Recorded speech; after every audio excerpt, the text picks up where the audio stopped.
Good evening and welcome to beautiful Byesville, Ohio, and the campus of Meadowbrook High School, the Eugene Capers Field, for week 3 of the Ohio high school football season. It's a Labor Day weekend special. The Guernsey County Super Bowl has come to week 3. It's the 2-0 undefeated Cambridge Bobcats come to Byesville to take on their arch rivals, the 1-1 Meadowbrook Colts. I'm merely Tom Strasser for Caleb Graham and Shyla Costello working the cameras and producing the show. I'm honored to be joined once again by my partner in crime, but most of all, he's my teammate, the one and only D-Train, Darren McCullough. And Train, it still just gives you a feel-good inside to say Cats and Colts here in week 3 of our Labor Day weekend. Definitely. I mean, the unfortunate thing, last year's game was canceled, and then they needed, I guess you could say, some unfortunate luck because they both had to get eliminated from the playoffs, and they were going to try playing at week 10 last year, but Meadowbrook continued their great run, so I'm sure they probably wouldn't trade that for much. But now we're back here, and we're back at Eugene Capers, and you got a lot of blue on one side and a lot of orange on the other, and it's going to be an exciting game against two teams that have probably been very ready to play each other and waiting for this game now for 2 years now. And Train, both teams come in relatively healthy. Cambridge really dodged the bullet. They come in about 20 players short due to quarantine, but it's the predominantly the JV team. From talking to one of the coaching members of the Cats, he said that varsity, pretty much they're all here good to go, which leads us to a postponement tomorrow. But let's go to Jeff Riggins. Last week, Ohio lost one of its own. 22-year-old Navy Fleet Marine Force hospital corpsman Max Soviak was killed by a suicide bomb blast at the Kabul airport in Afghanistan. Max was a native of Berlin Heights and a 2017 graduate of Milan Edison High School in north central Ohio. A multi-sport high school athlete who also played in the band, Max proudly served his country while deployed, and he died a hero, working to save the lives of those seeking to escape imminent danger. At this time, the Ohio High School Athletic Association, along with Meadowbrook High School and Cambridge High School, ask you to join us in a moment of silence for the loss of Max Soviak, while also sending prayers and sympathies to his family and friends, and remembering the other soldiers and civilians who were killed or injured in last week's tragedy in Afghanistan.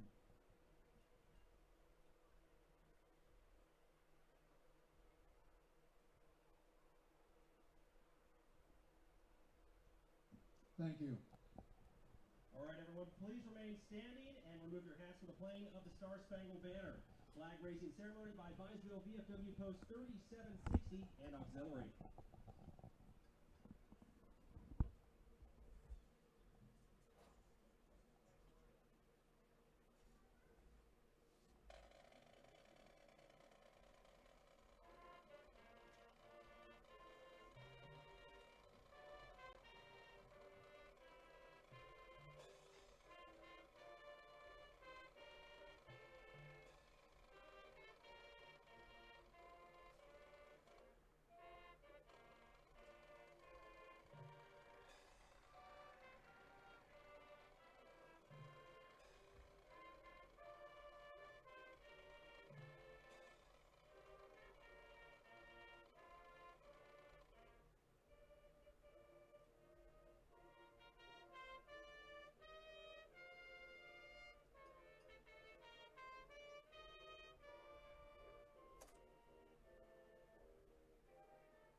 All right, a stirring rendition of the Star Spangled Banner by the Meadowbrook Colt High School Band. And Train, we were talking about how excited we are to do this game this week, but we're,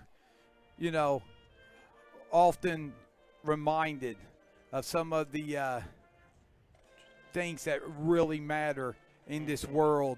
And we were able to honor a moment of silence for 22-year-old Navy Fleet Marine Force Hospital corpsman Max Soviak from Berlin Heights, a 2017 graduate from Berlin Heights, and who tragically lost his life in the suicide bombing in Afghanistan. So all across the state of Ohio tonight, at every game, they've been asked to have a moment of silence for Max, and we lift his family and his friends up in our thoughts and prayers, as well as all the ones who were affected by that tragedy. Yeah, definitely thoughts and prayers to his family and friends. I mean, it's just an unfortunate situation and a young man taken too soon. Yes, and Train, we were getting ready to discuss Cambridge got hit with quarantine today. They about 20 players down, but for the game tonight, the good news for Cambridge is everybody's going to be all right, but the varsity pretty much intact. So missing virtually their JV team, and the game tomorrow between Meadowbrook and Cambridge to be played at McFarland Stadium in Cambridge. That JV game has been canceled, and it has been rescheduled for Monday, September the 13th. So wish everybody there, hope the quarantining, everybody gets cleared there and gets back to playing football, something all the young kids love to do. Yeah, that's a good thing. At least they're going to have that game. I know, it's nice that the varsity game wasn't affected tonight. And unfortunately, the JV game, you're going to have to wait another 9 days. The fans are for that one, but I'm sure there'll be a lot of excitement in that game when it's played at McFarland Stadium. And Train, when you look at tonight's game, Cambridge comes in undefeated. They beat the Redskins. They took it out on the Redskins, Indian Creek and Coshocton to open the season. Two teams that predominantly love to run the game, and Cambridge was able to shut down those high-powered offenses. Tonight, Meadowbrook presents a different challenge as far as moving the football. Yeah, I mean, those two teams were 3 yards in a cloud of dust the Woody Hayes days at Ohio State, and a lot of power football grinding out the game. Well, Meadowbrook's going to play fast and faster. That's in their playbook, and they don't slow down. I believe Coach Norman said all gas, no brakes when he talked about how his offense wanted to be this year, and so it's definitely going to be a big adjustment, and it's going to be a game of adjustments throughout. Obviously, Cambridge has got to adjust to the speed. The first 2 weeks was teams playing a little slower. Meadowbrook, on the other hand, they just played a Mogador team that had a little power running attack itself. Now they're playing Cambridge, who kind of similar offense. They're going to have to kind of make that adjustment. I mean, throughout the games, you're going to see adjustments. I think the biggest thing is who's going to be able to get that running game going. Obviously, if you talk to Coach Norman, their running game probably hasn't been as up to par as he would like this year. But if he can get that ground attack going, obviously they got the weapons on the outsides in the passing game that can make them very deadly, while Cambridge has all kinds of weapons. And I'm expecting Cambridge to kind of one or two guys. They've got so many weapons, but I'm expecting somebody to step up. Somebody's going to have that big 100-yard game for them that's going to kind of make a name for himself in this rivalry. And Train, the one thing when we talked to Coach Norman this week on the KGP pregame show, he said, hey, we haven't ran the ball as well as I would like. And somewhere he said they have to get it, the ground game going. But tonight, I wouldn't be surprised if Meadowbrook doesn't stick to the air attack, because Cambridge has been pretty stout against the run. Yeah, sorry. Got a text from the closer here. He was saying my mic's a little low, so we apologize for that. I'll try to move it closer. I'm not going to try messing with the system that Caleb has here. That's beyond my pay scale there. But definitely, if they can get that ground attack going and can turn out some yards on the ground, it's going to make things a lot tougher for Cambridge. But, hey, Cambridge just showed they got a pretty good run defense, and it's looked pretty stinking good these first 2 weeks of the football season. And when you look at this Cambridge team, you're talking about a grinded-out victory, having a chance to talk to one of the members of the coaching staff before the game, and he just simply said, Tom, it is so hard to play well and to get a win at Coshocton. But Cambridge was able to go down there and do just that, a 1-point victory. They actually got the game-winning field goal with about 9 minutes to go in the game. Yes. Go ahead if you got. No, I was just going to say it's always good to have the legendary definitely Doc Sherman. Nobody does it better. But yes, like I said on a pregame, Cambridge's kicking games kind of struggled a little bit, but young man Lucas Parsons came up and maybe kicked the biggest field goal of his life with that 21-yard field goal. And I tell you what, we mentioned Doc Sherman coming over here. Poor guy, kind of an awkward moment for him. He actually had to say hi. I think he was actually coming over to see if you had eaten all your wings here in the pregame show. He was going to help you, but you had put him away nicely. So Doc Sherman has jettisoned over to help out Jeff Riggins and Hoppy. You try to take my wings, that's a good way to get some fingers broken there. So Doc was lucky I had all my wings finished and ready to go here as we're just over a minute away from kickoff. Possibly they may put it should be a minute. We're at 6:58 the time right now. So we're really close to game time. As you can see, the Colts coming through here, charging through their student section. So definitely both teams fired up as we were watching the Cambridge kids come out, and they kind of ran to the 50-yard line and saw one of them do a little TO dance on the Meadowbrook M at the 50. So there's no love lost between these two teams despite not playing each other last year.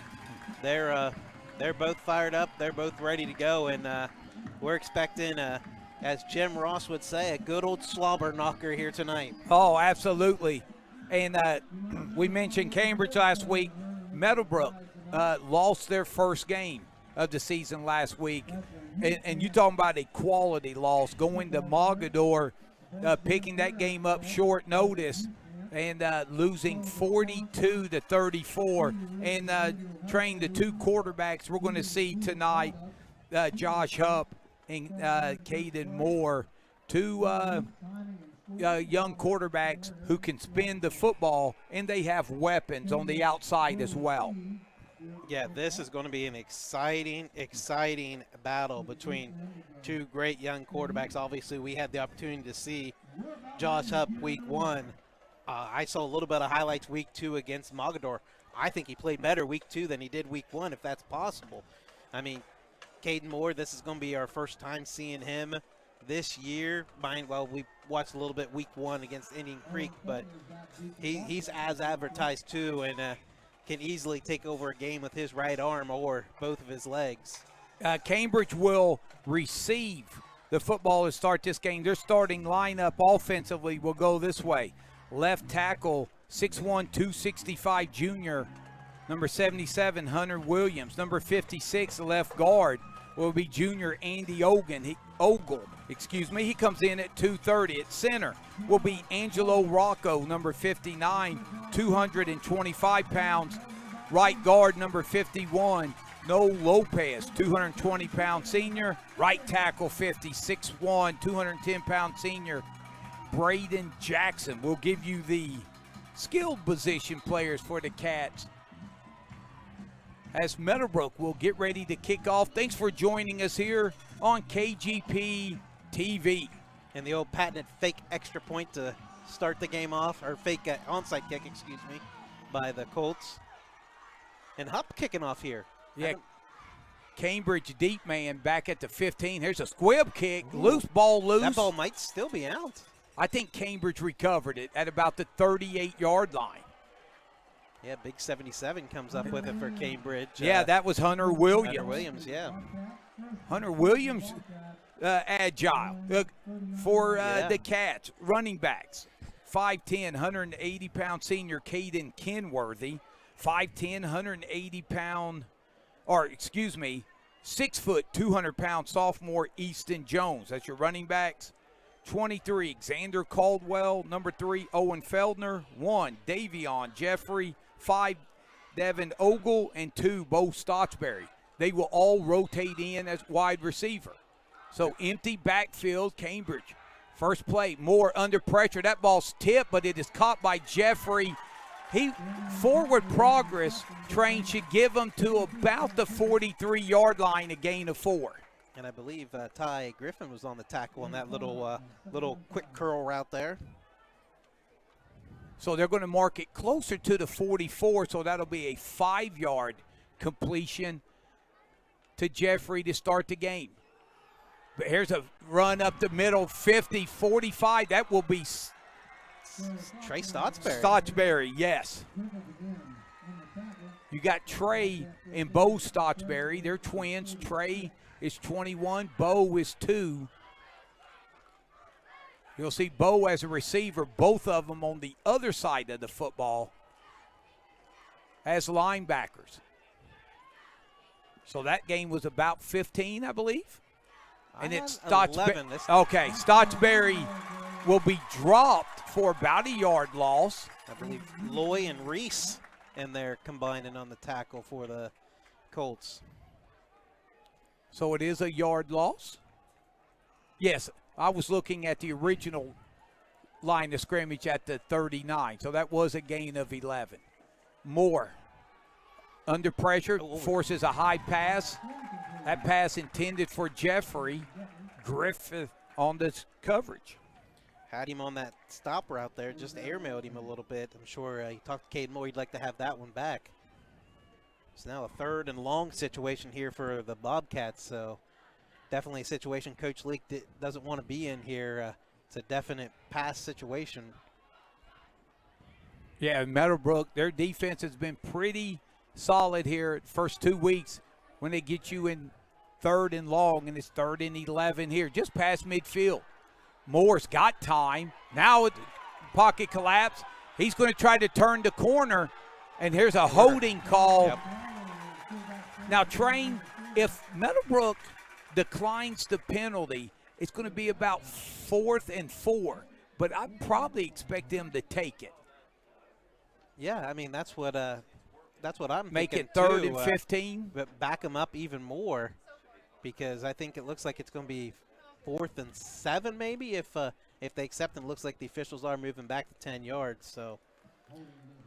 And Shylin Costello, the lovely and effervescent Shylin, she's been down in her autograph booth signing autographs and to a lot of her fans here, and she was able to fight through the paparazzi and join us on the camera. So expect our broadcast to pick up from here on out. Man, 3rd down, and we'll call it 3rd and Derwent. Moore under pressure, and he's going to take it and run it, and he may get the 1st down. He did. It's going to be close. I think, yeah, he got the 1st down. He's saying it's a 34. So let's see, 16 and 7, 23-yard run then, if that's the case. So again, the Colts drop a bunch of guys back in coverage there, and nobody there to kind of spy on Caden Moore, and he shows that he's just as dangerous with his legs as he is his arm. So Moore brings the Cats up, 1st and 10. Here's a handoff around. That will go to, I believe, Kenworthy. Yep. So let's like McMahon away on the tackle. What? How many times did they say that last week, Yeah, Train? McManaway, 14 tackles last week? 14 tackles. Pretty impressive, impressive game for that young man. So a gain of about 6. Yep. Man in motion for the Cats. First drive. Oh, there's a running room for Pulaski, the tight end. He turns the corner, He's in. Wow. and he will take it in. Touchdown, Cambridge. 27-yard touchdown strike. Caden Moore, as he hits his tight end, Pulaski, and Pulaski with good size. 11, he is 6'4", 210 pounds. Yeah, that was just a great play there called by Coach Leake and his staff. Little cross route underneath, hit him, and he just turned it up the field. Looked like your favorite receiver or tight end, Darren Waller. There you go, yeah, Pulaski with the 27-yard touchdown reception. The kick is up and good. And we're going to take our first break in the action here. 9:55 left. Cambridge 7, Meadowbrook will get the football for the first time when we come back and hear from our sponsors.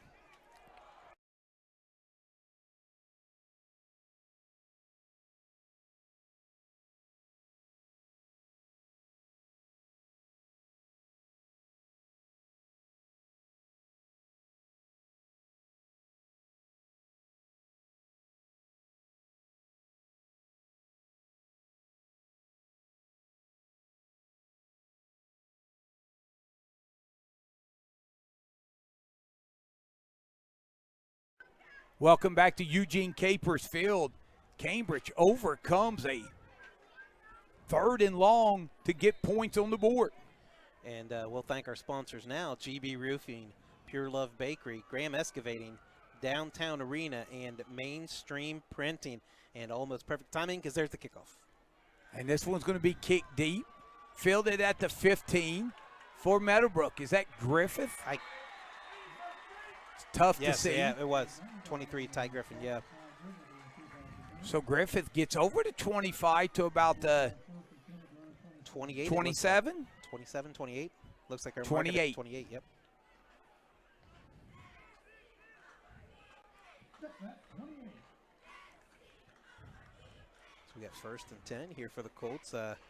Cambridge comes out and gets the quick touchdown, uses 2 minutes and 5 seconds. Now it's time to see what the Colts can do here. And their high-octane offense, pistol formation. Hupp will pitch it to McManaway. He'll get over the 30 to about the 33. Tackle there by Easton Jones and by Kenworthy. So still in the pistol again here, this one as 2nd and 5. And there's a little pitch to the outside. Looking to turn the corner is Eubanks. Eubanks will get over the 35 to about the 36. A 3-yard gain there by Eubanks, but it seemed like he ran about 15 for it. Cambridge did a good job of making him run horizontally instead of vertically for the most part. So Meadowbrook with their first 3rd down look of the game, 3rd and 2. They're going to keep it on the ground, and they are not going to get the first down. I think that was Braden Jackson with the initial contact. Trey Stottsberry as well came in and hit him low. Well, and now Coach Norman has a decision to make. And I think Meadowbrook is looking like they're sending the punt team out. Yeah, week 1 we seen when Coach Clendenning was. It didn't matter where on the field they were going for it on 4th down. It seems like Coach Norman's been a little bit more conservative. Yeah, as far as going forward on 4th, and if they're going to punt here. And it's Aiden Reese, I believe. Long kick, fair catch at about the 31. Owen Feldner. By Feldner. Meadowbrook was running a player off the sideline training. He barely made it as the ball was being snapped. So how about that? Meadowbrook, who's had the a dynamic passing game through the first 2 weeks of the season. Coach Norman said he wanted to get that running game going, and they used 3 straight runs. It only accumulated for, I think, 5 yards total. But yeah, it was 3rd and 2, but yeah, the 3-yard loss. Yeah, so the Cats, pretty good field position at their own 32, leading 7-0 here. 8:32 remaining in the opening quarter. And Moore will keep it, and he'll get to about the 36-yard line, gain of 4. 2nd and 6. So we want to thank some people around the United States watching the game. Caleb Graham, the legendary boss of ours, he sent us, must be a Facebook post, somebody from Hoopeston, Illinois, watching tonight's game. So thank you. Sweet. Thank you from Illinois tuning us in tonight. And that's Easton Jones with the carry. McMahon away on the stop. And Hoopeston, Illinois. Is that what you said? Yeah.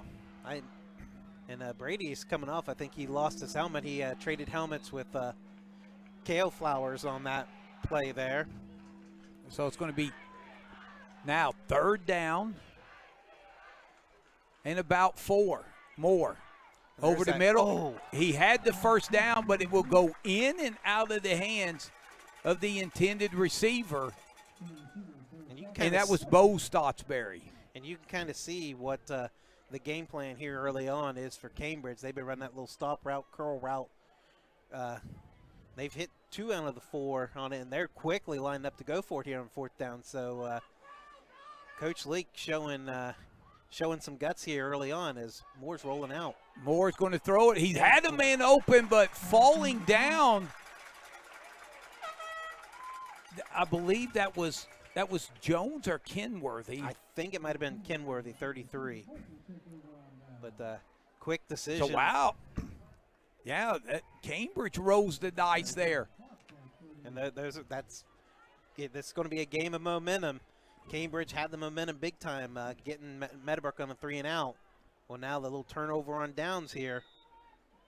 So Meadowbrook, you expect the ball to go in the air this drive. Excellent field position at the 38. Hubbs got all day. Now has to get rid of it. He's got his man. It's wow! It dropped it. In and out of the hands.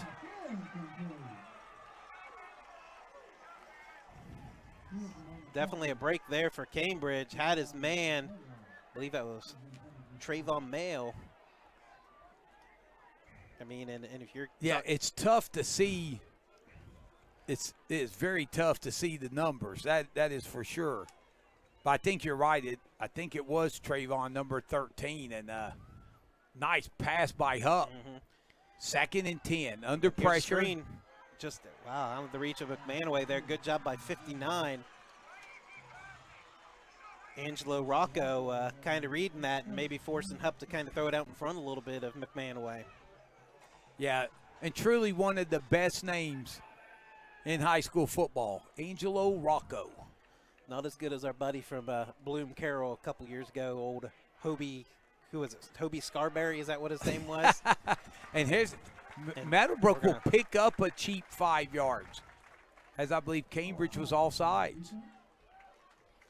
And that's the second penalty now on Cambridge. They had that holding on the first drive. So it'll be 3rd down and 5, Meadowbrook. In 4-down territory here. Hupp looking. Over. That pass incomplete, intended for Eubanks. He had it buzzing for sure, just out in front of Eubanks there on that post route. And Cambridge had nice bracket coverage there. So I guess if you're Meadowbrook right now, you're like, hey, remember week 1? We got off to a slow start. Yep, remember week 2? We got off to a slow start. Well, the trend looks like it's continuing here as the offense is taking a little while to get going, but when it gets going, look out. Hupp throws. That ball is intercepted, and this could be 6. going the other way. 30, Caleb 20, Hewson. 10, and saving the touchdown. There's a reason why Cale Flowers was a state finalist in the 100-meter dash. He had to run a little bit more than 100 meters there, but he definitely made the touchdown-saving tackle on, I believe it was Caleb Hewson, who ended up returning it, I think, 71 yards, I believe, on the interception. Wow, Flowers was closing. He looked like Mr. Freeze, who runs yeah. in the Atlanta Brave games. You got to YouTube Mr. Freeze for Atlanta. He was gaining, and Hewison had to actually catch that twice. The initial bobble may have cost him 6, but credit the kid taking it all the way down and giving Cambridge a golden opportunity to go up 2 scores here early. Yeah, and the momentum just keeps changing back and forth. Yep. Walking in from 5 yards, touchdown, Bobcats. Easton Jones. 6 foot, 200-pound sophomore. And Train, it's one thing to force a turnover. It's another to cash in on him. And Cambridge, they're coming out pretty impressive. Yeah. They're coming out guns a-blazing here. Big, man. And I mean, again, we talk about the momentum. Cambridge gets the momentum, stopping Meadowbrook to the 3-and-out. Yeah, then they have the turnover on downs. Now Meadowbrook has the momentum.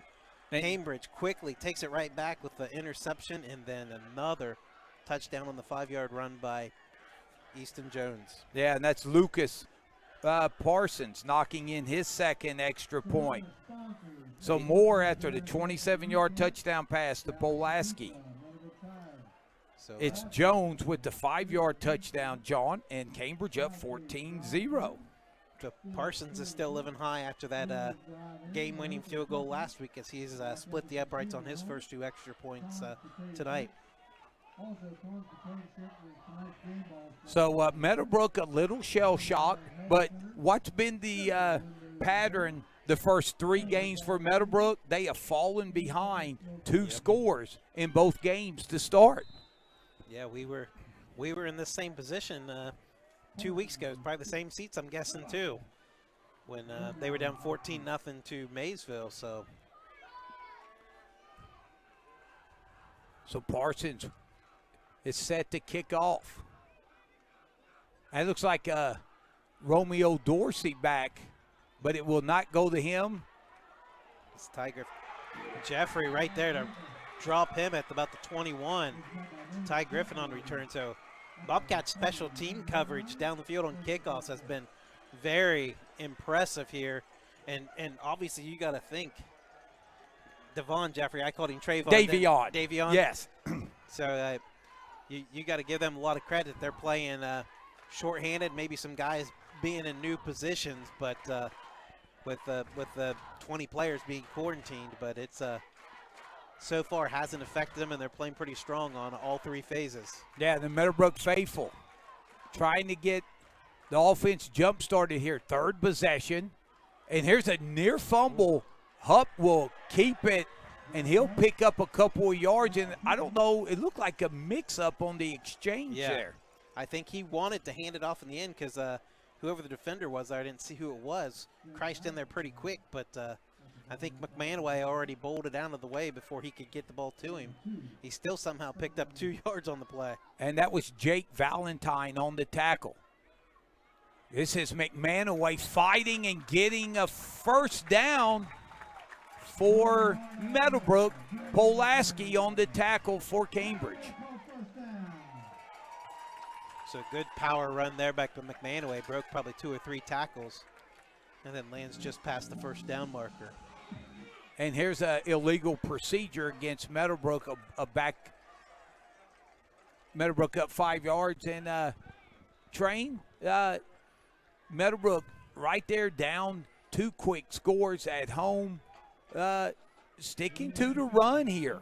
And you got to be impressed with that. No panic on the Meadowbrook sideline. Oh yeah, you've got 42 more minutes of football left. You can't panic. And as high-powered as their offense is, this game could be 14-14 2 minutes from now. as far as we know. That's how quick they can score. McManaway back, and he is hit immediately, and he will be. Well, that was 54, dropped. but we don't have him on our roster that they provided us here. Or was it 44? I think it was 54. You Yeah. are. Yeah, 54 is right there, the left end for not Meadowbrook, but Cambridge.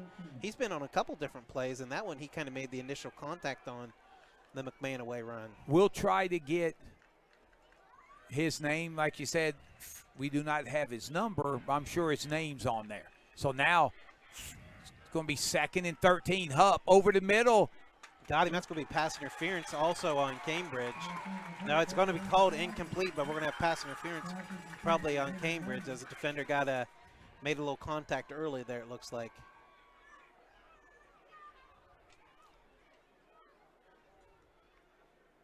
And trying to see who the intended receiver was.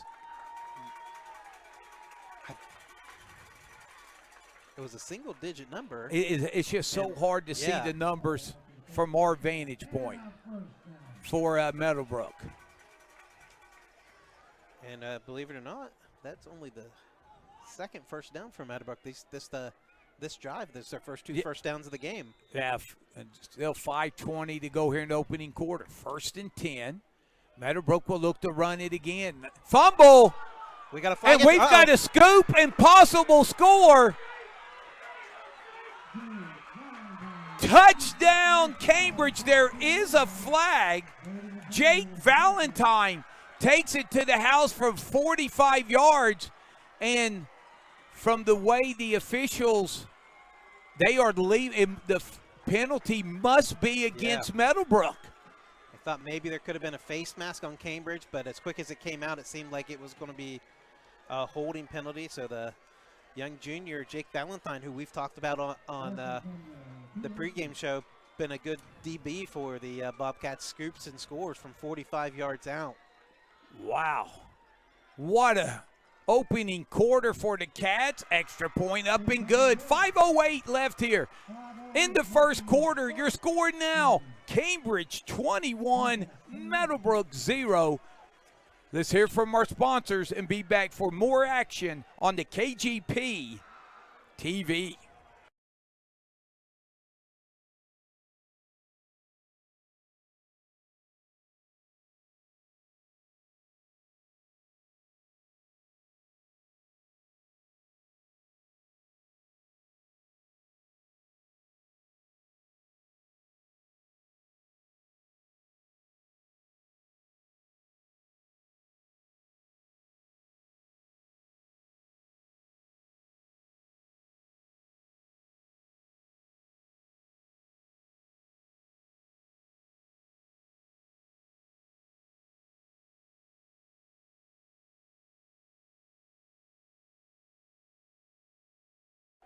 Welcome back to Eugene Capers Field. And what an opening quarter thus far for the Cambridge Bobcats. They have come in and put 3 touchdowns on the board. Meadowbrook set for their 4th possession. Parsons kick will go to Dorsey at about the 15. 25, and he will be dropped at about the 27. Great coverage there by the special teamers. That's Trey Stottsbury was the first one there on the hit. Looks like 33, Caden Kenworthy in there as well. So, again, it's Bobcats special teams kickoff coverage has been outstanding. And obviously, those guys are the guys that are kind of the big-time playmakers on offense and defense, and I'm sure they're probably having to play special teams a little more than they normally do, but it's paying off big time for them here so far. And Davion Jeffrey in there on that tackle as well. So Meadowbrook, still a lot of time, a lot of possessions, and Hupp will be sacked back at about the 22. He got tripped up. So Braden Jackson's who would give credit to the sack. I don't know if he untied his shoes there and he tripped over him, just enough contact to trip him up on it looks like a 5-yard loss. Jackson, 6'1", 210-pound senior, and that's a big loss. 2nd down and 15. Meadowbrook, 3 receivers to the right. Hupp going deep, It is incomplete. Nice coverage there by Xander Caldwell. So he had Flowers streaking, but just over-tossed him there. And definitely, we talked about the struggles of the Meadowbrook running game. The passing game off to a slow start, too, as Hupp's 0 for 5, which is he rarely throws 5 incomplete passes in a game. Yeah, but and Trey, not many quarterbacks can overthrow Flowers. Yeah, with his speed. And we're going to have offsides. Yeah, so Meadowbrook will get that 5-yard penalty, 5 yards back on their penalty. And 3rd and 10 is still long, but it's a lot better than 3rd and 15. So 4 penalties, 35 yards for Cambridge here in the first part of this first quarter. So that's something I'm sure Coach Leake's not very happy about. Got him. Man. Wow. That pass is incomplete. Cambridge train came with just a 3-man rush and still got a pretty good push up the middle. And that connection, the pass there, just about 2 yards long. Yeah, it feels like I'm watching a Bears game when Mitchell Trubisky tries hitting somebody deep and he overthrows him. It's just, I mean, and we saw that with Maysville. They were just off a little bit here and there, and then once they got a couple completions, it took off.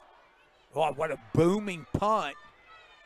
It's going to be fielded at about the 43-yard line for the Cats, and that was Owen Feldner. And Train, thanks a lot. I now owe Shylin dinner. She said you would get a Bears reference in before the end of the first quarter. I thought we would be into the third, so congratulations to Shylin. I wondered why she texted me and said, I need your Bears reference. So I quickly helped her out. But I didn't expect a Mitchell Trubisky reference. But Cambridge, right here, really, they've got the gas pedal down. 4:09 left. More. Cambridge looking, still looking. Oh, my G stays up. Wow. He's going to fight back. He's going to lose a yard or two. It's one of the.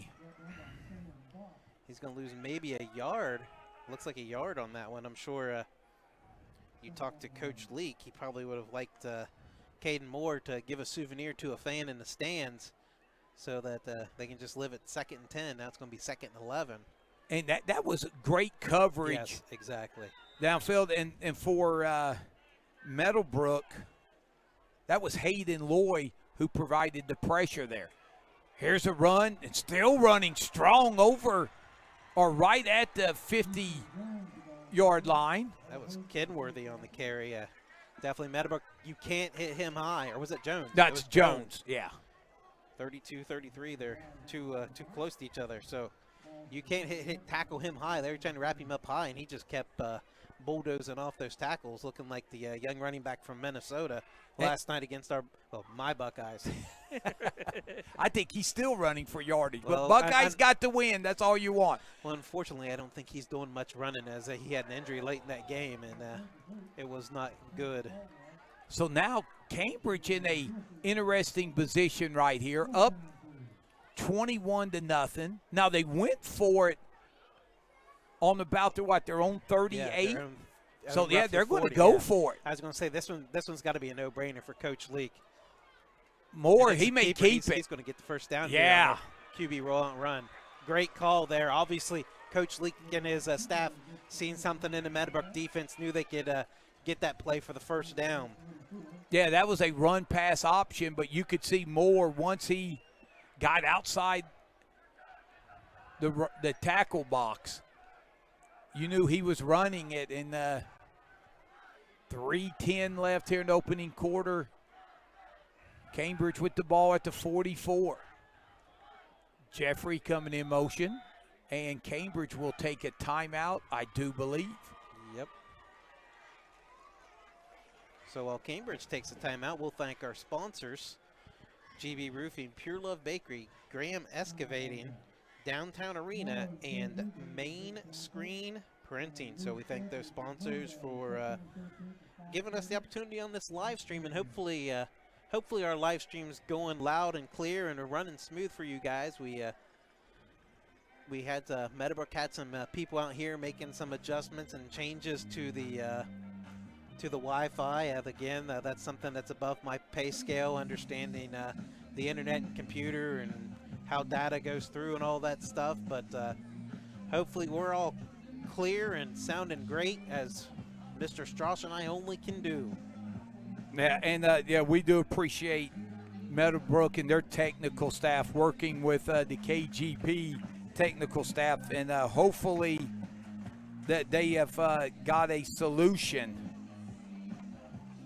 from our problems. Because a lot of times with the coaching, with the coaches boxes up here and everyone using the internet, a lot of times it gets knocked down. Moore looking for his tight end, but covered up, and he's going to have to be dropped at about the 45. That'll be a 1-yard loss. We'll see who got the sack.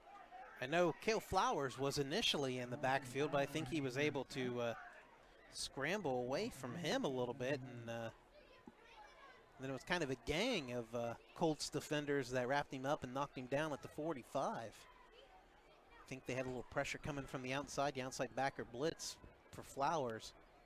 So it'll be 2nd down and 11.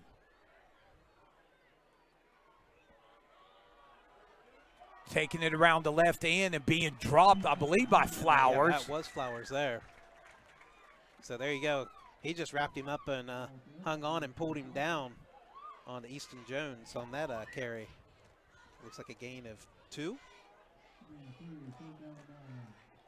So it'll be 3rd down and long. Our KGP correspondent, Dave McComb, reporting from Old Washington. Buckeye Trail leading Barnesville 6-0 in the first quarter. Moore. Again, he's got time. He's going deep. And it is intercepted by Romeo Dorsey. He's at the 20, 30, 40, 42-yard line. Meadowbrook, they needed a big play, and they got it there with the interception and electrifying return up near midfield by the 6'4" senior Romeo Dorsey. So and definitely Caden Moore took a hit on that one. I was looking at the hit and kind of looking for some flags, but the officials deemed that it wasn't roughing the passer. It seems like, I guess we're kind of, as sports fans, you kind of watch and get used to just waiting that roughing the passer call. It seems like it's called all the time. Throw over the middle and high for the intended receiver. And Hupp kind of talking to his receiver a little bit, saying you're supposed to run more of a seam route there instead of sitting down in the middle there. I believe that was Ty Griffith coming over the middle. Yeah, Cambridge, you're right. It looked like they were in zone there. And you want to sit down. You do not want to keep running through a zone. Here's a little bubble screen to the left side, defended nicely by the Cats. And that was going to be Trey Stottsbury. I believe it was McManaway on the reception. And that's the first completion of the game for the Colts.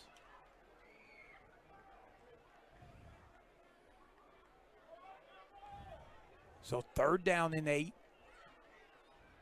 As we're approaching the 1-minute mark here in the first quarter. Hupp moving, throwing deep down the middle. Underthrew him. Wow. It just seemed like somebody shot that football out of the air and it just dropped straight down. I thought he had Eubanks and he was going to be running into the end zone there. Oh, our man 54 put the pressure, and Hupp really couldn't step into that. And like I said, we've got to find out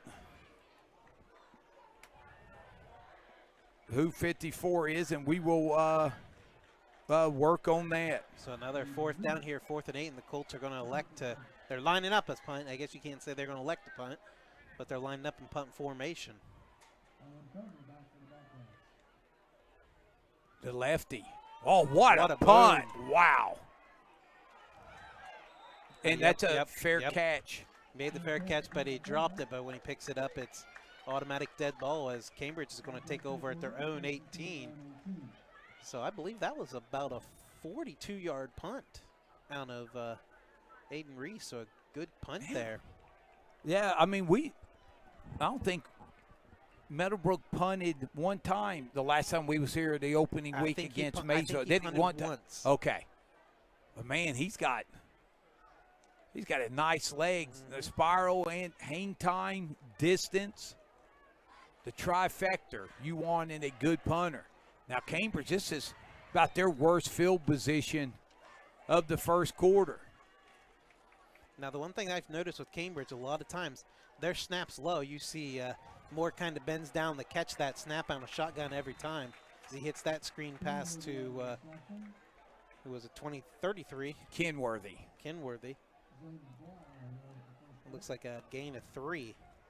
Yeah. Now remember, Cambridge, impressive opening drive to put 7 points on the board. Train their last 2 touchdowns, a 5-yard touchdown run. That was set up by a 70-something yard interception return. The third touchdown was a defensive touchdown, scoop and score. So the Meadowbrook defense, they've played better than what the score is showing. Yeah. And man, that was close to – Moore was close to having one knee down when he caught that one. And yeah, that's going to end the first quarter. Who was that on the that was Stottsbury. Stottsbury. On the carry for Cambridge, and that ends an entertaining first quarter for Cambridge as they lead Meadowbrook after 21-0. We'll take a timeout here from our sponsors and be back with second quarter action here on KGP TV.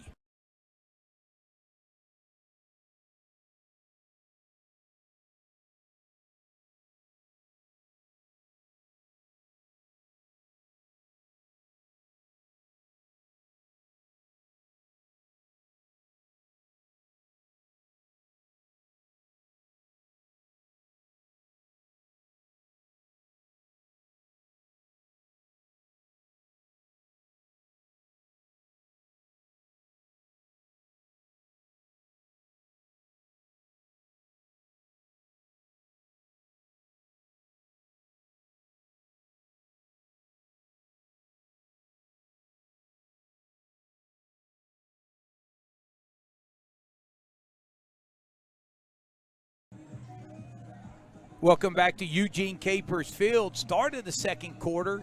Cambridge with the football 21-0. And Train, I was able to contact my good buddy BK, Bobcat Bill Kafuri, who's doing the radio broadcast with John Valentine tonight on who number 54 is. That's Connor Mobilini, 6 foot, 165-pounder. And Mobilini's had a nice first quarter. Just unfortunately, we didn't know they had changed his number.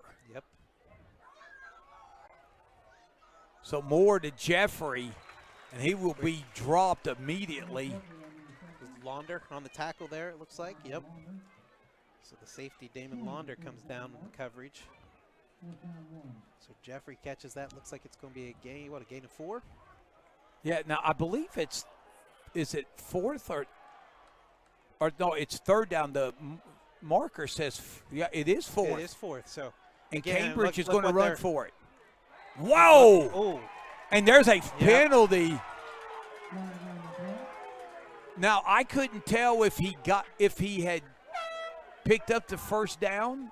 I think he I almost think had he to had, have, yeah. because he was running out of bounds there, and frustration starting to sink in maybe a little bit for the Colts there.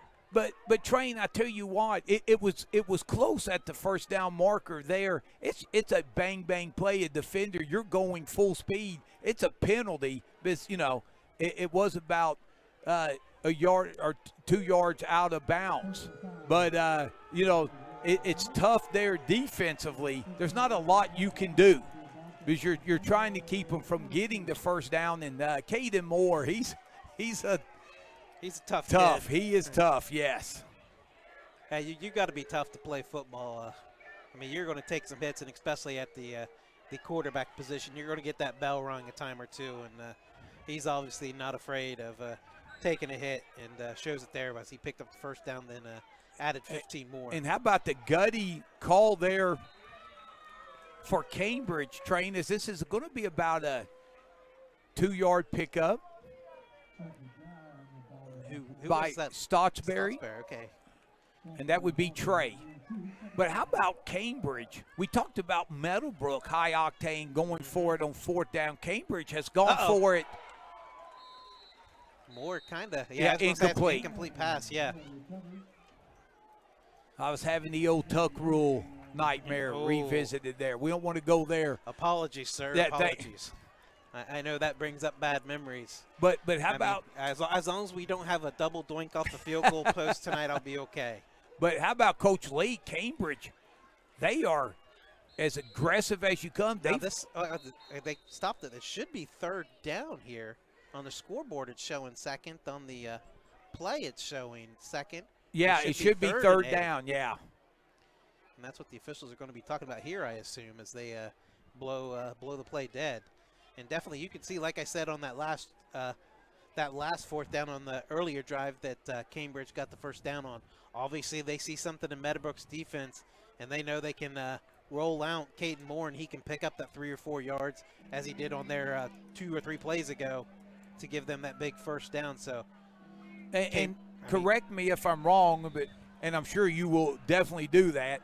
But yeah, Cambridge first time it was 4th and 5, and then they're 4th and 1, but deep in their own penalty, and they're going to pick up a easy 5 yards here. So Cambridge returns to favor. Remember Meadowbrook. Yeah, Meadowbrook's got them a couple times here in Yes. the first quarter. So now Cambridge getting back, as they've got 20 yards of penalties here just on this drive with the late hit, and now that offsides on the Colts defense. They like to throw to Kenworthy here in the slot. Stotsberry in the back. And here's a quarterback draw, but Hayden Loy was there, as well as, I believe, as Deshaun Mayle. yes, 51. Kind of finished up the play, so big play there. As that's going to be a loss of 1 from Caden Moore. So now it's going to be 4th down and 5 on all 3 4th down plays. Cambridge has rolled Caden Moore out to his right. They're 2 for 3 on 4th downs. And the amazing thing is, there's been no thinking by Coach Leak. He's immediately saying, hey, you guys are going out there, you're converting. And here he's rolling out. He's looking downfield. He's going to punt. It was a good punt, but he knocked it out of bounds a little farther up than what he wanted, but farther than I thought it. Well, now we're moving back. Oh, okay. Yeah. Here we're still moving, and it's Wow. 37.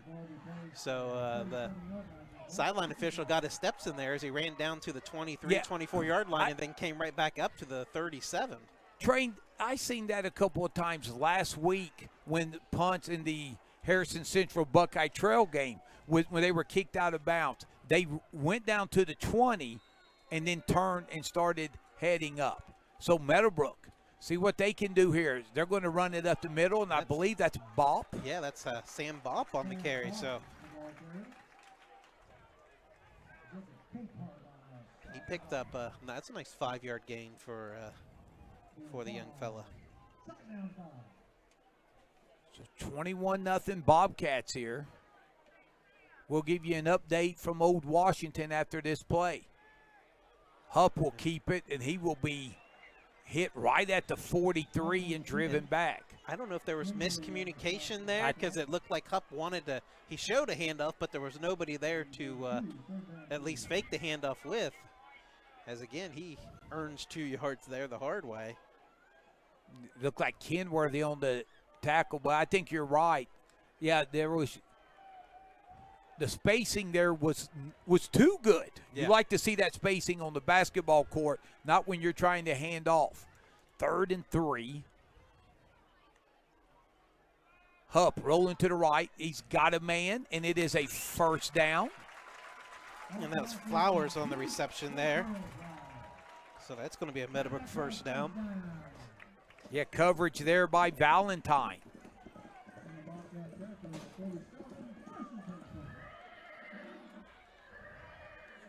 So the Cats able to sub here. Here's a bubble screen that's caught by McManaway.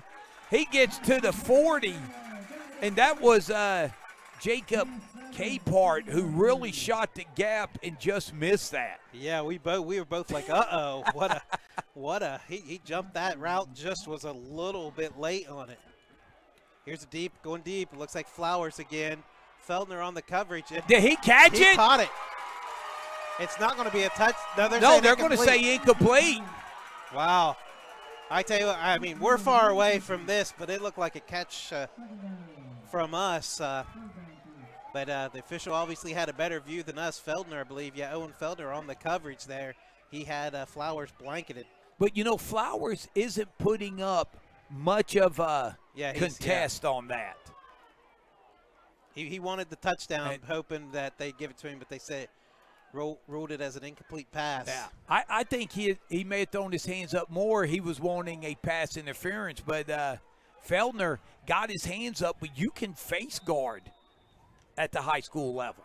And we got a timeout, and we'll keep here. A shout-out to our fine sponsors. Yes, big thanks to our sponsors, GB Roofing, Pure Love Bakery, Graham Excavating, Downtown Arena, and Main Screen Printing. We appreciate everything they do for us so we can provide this live stream. Hopefully we're running smooth. The technicians were out here working all week. So hopefully everything's sounding good, looking good, playing good. And playing good, we're going to mention our update from Old Washington. KGP correspondent Dave McComb reporting Buckeye Trail has added another touchdown. This time they cashed in on the 2-point conversion, and Buckeye Trail leads Barnesville 14-0 in the second quarter. So we talked about this holiday spectacular here with Cambridge and Meadowbrook hooking up. Barnesville and Buckeye Trail, two big rivals. Oh, yeah. I mean, it's not a Guernsey County Super Bowl, but it's a neighboring rivalry where it's a hard-nosed physical battle. And 3rd and 3, talking about huge plays. Hupp looking, throws over the middle. He's got a man, and it's completed. First down at about the 22-yard line. Eubanks on the reception there. So an 18-yard completion for the Colts. That's the longest completion on the game for Meadowbrook. And Alexander Caldwell on the tackle, and credit the Meadowbrook offensive line. They gave Hupp a lot of time. Pump fake. Now he throws it out in the flats. It is caught. McManaway makes one man miss and will plow through a couple would-be tacklers to about the 10-yard line. Boy, Meadowbrook really going high-octane offense. Hupp will keep this up the middle. Pick up at least 3, possibly 4. And Cambridge really subbing. It's amazing.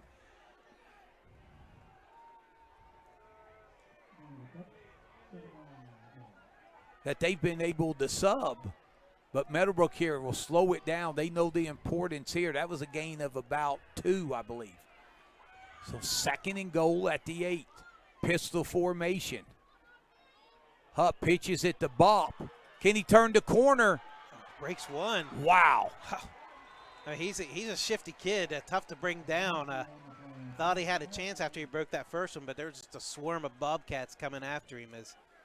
I think that's going to be, looks like Caleb Hewson was the initial hit, initial yes. contact. Looks like it's going to be a loss of maybe 2 yards, maybe just 1. And I'm going to say 3rd and 12.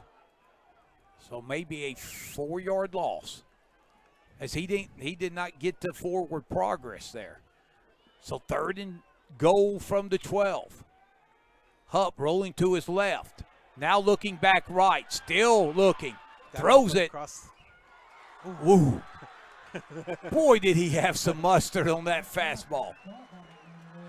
We both wooed on that one as he hit McManaway. McManaway got jumped up and got it, and then got face planted on the tackle by I couldn't see the worst spot in the air in the field for us to see is, or me at least, is that far end zone place from our viewpoint. But it looks like it's going to be a gain of 3 on the pass to McManaway. And Train, every other game here, this is 4th and 9. We'll come back to that play here. Going for it in the end zone, touchdown! Is that Damon Launder? Meadowbrook, I believe it was Launder. Yep. So that's his first reception, and if you've watched Meadowbrook football this year for the first 2 weeks, Launder's been that #1 weapon for the Colts, as he's their leading receiver with well over 200 yards receiving, and he's going to add another touchdown to the mantle here with that one. Wow, what a throw by Hupp to Launder, and Meadowbrook on the board, and they'll go for 2. Empty backfield, now man in motion, Hupp. Or is that McManaway fighting? He's not going to make it. That may have, well, I guess that was Hupp.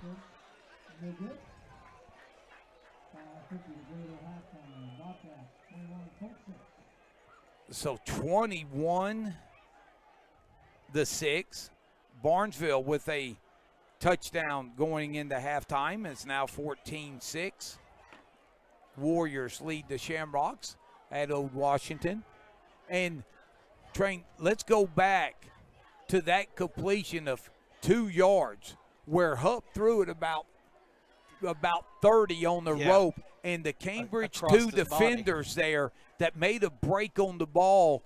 I'm telling you, any other quarterback maybe on the Bobcat schedule throws that pass, it's going 90 yards the other way for a pick 6. But Hupp, wow, did he somehow fit that ball in. And then as important as that pass was, the very next one hitting Launder on that slant for the 9-yard touchdown reception, even bigger because 4th down, it's an incomplete pass. Cambridge has taken over possession, and now this is a big defensive series for Meadowbrook. They get the ball to start the second half. We got 5:50 to go. They have a shot, get a stop, and maybe get another score as quick as scoring as their offense is. But Cambridge, on the other hand, has got to be hoping they can maybe run out the rest of this first half and put 6 more on the board. So Meadowbrook with their first point. We'll see. They're going to kick it deep. Fielded at the 20. I believe by Feldner. Yep. And he will get to the 30, knocked back down at the 29.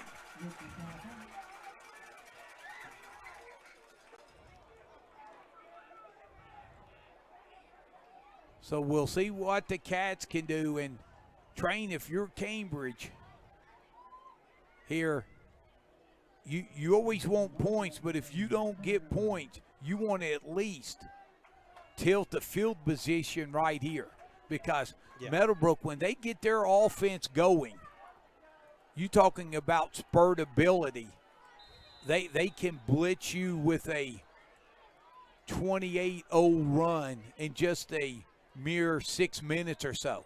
Yeah, we're going to have a flag here. It looks like it's going to be all sides against Cambridge. Yeah.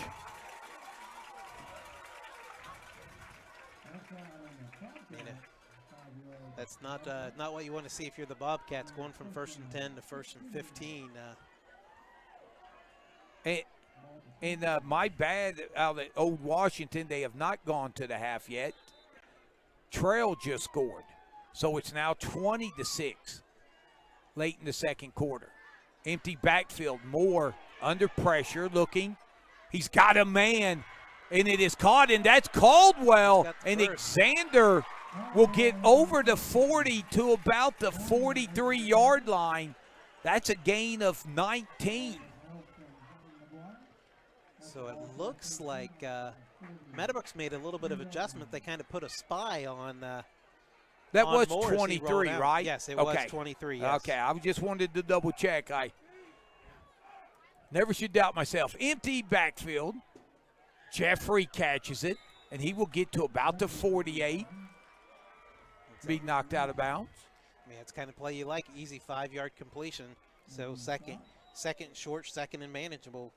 Yeah, Jeffrey, they're going to get a quick injury timeout. He doesn't want to leave. He looked like his ankle got twisted, but he got up, hobbled a little bit, walked it off, but they're going to.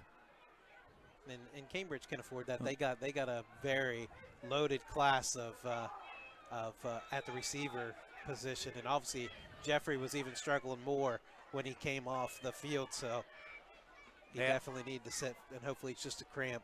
Valentine replaces him. He bobbles it, and he bobbled that, but the officials say he caught it, and Meadowbrook right in front of their sideline, not happy at all on that one.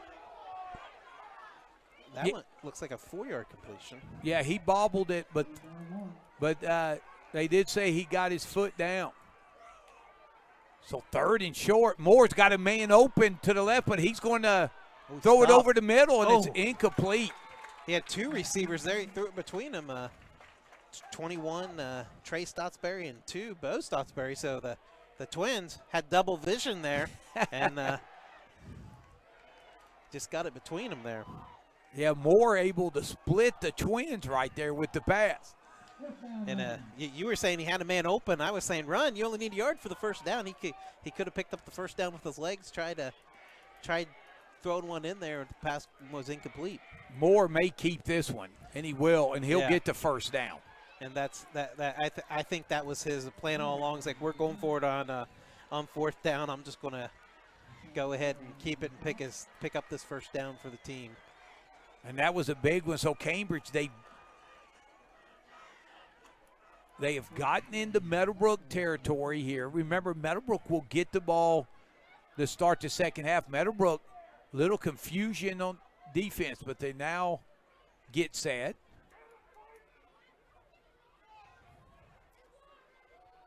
So 1st and 10, Moore. Swings it out to Stottsbury. He makes 1-man miss, 2-man. Turns the corner and will get first down yardage to about the 31-yard line, a gain of 13, if that's where they mark it. Yep, that was just a great run there after the little dump off by Stottsbury. Made a little juke jive and picked up a solid 13 yards there. And I'm happy to say I've seen those moves before. Those moves by Stottsbury were developed in my yard. Yes, as you neighbors growing up, yes. They lived in the yard playing. And here's a penalty coming in, a gain of about 2. We'll see what the flag is. We have a hold on Cambridge. So this will back Cambridge up. Just over 4 minutes left. So a big 10-yard penalty there. They had the penalty to start the drive where they were in 1st and 15. They overcame it. Now they're going to have to overcome a this is going to be a 1st and 19 as the penalty was 1 yard deep. So empty backfield. Moore rolling under pressure, and he's going to be dropped at the 49-yard line. I believe that was Trayvon Mayo. They got in there on the sack for Meadowbrook. Big play there for the Colts as a loss of 7. Ooh, we'll call this about 2nd down and Bell Valley to go for the Cats.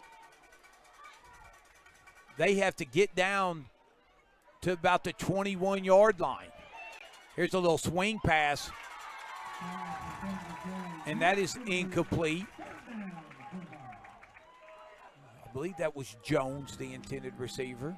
So that momentum meter is starting to tick back to the Colts a little bit more again as Cambridge is in 3rd and Bell Valley, as you said.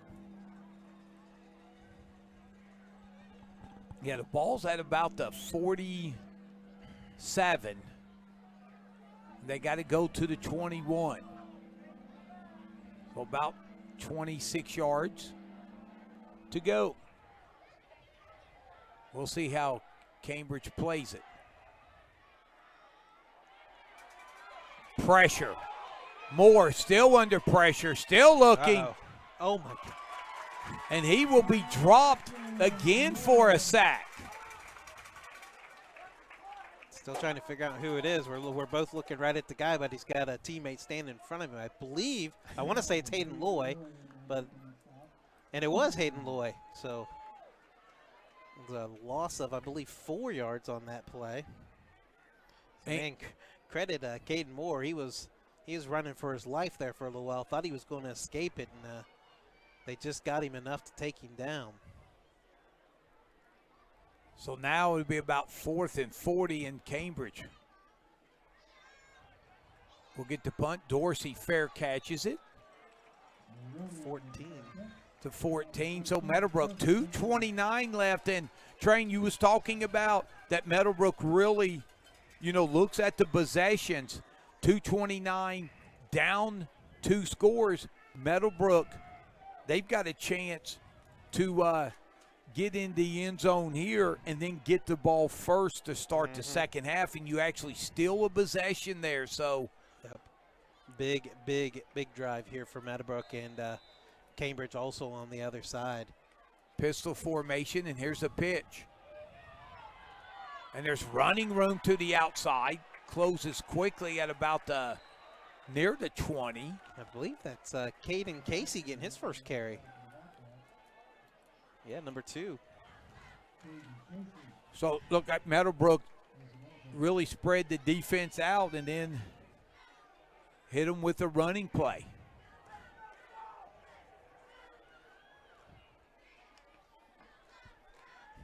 Up firing deep here. Looking, he's got a man, he's got it. 40, 30, 20, 10, 5, touchdown Meadowbrook. How about an 81-yard touchdown strike?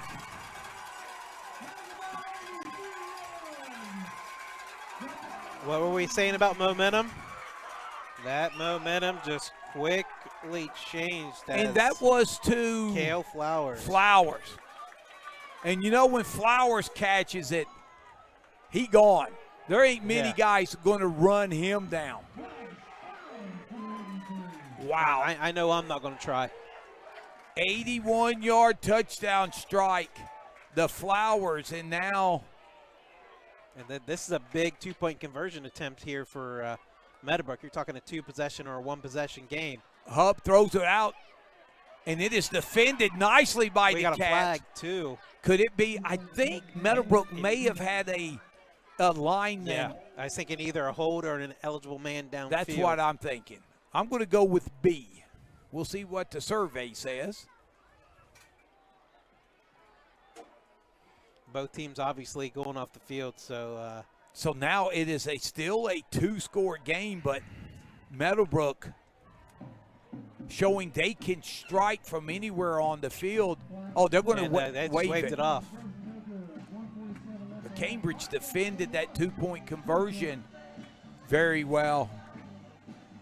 We got us a game, partner, as we expected. And you got to love Hang On Sloopy playing here at Eugene Capers.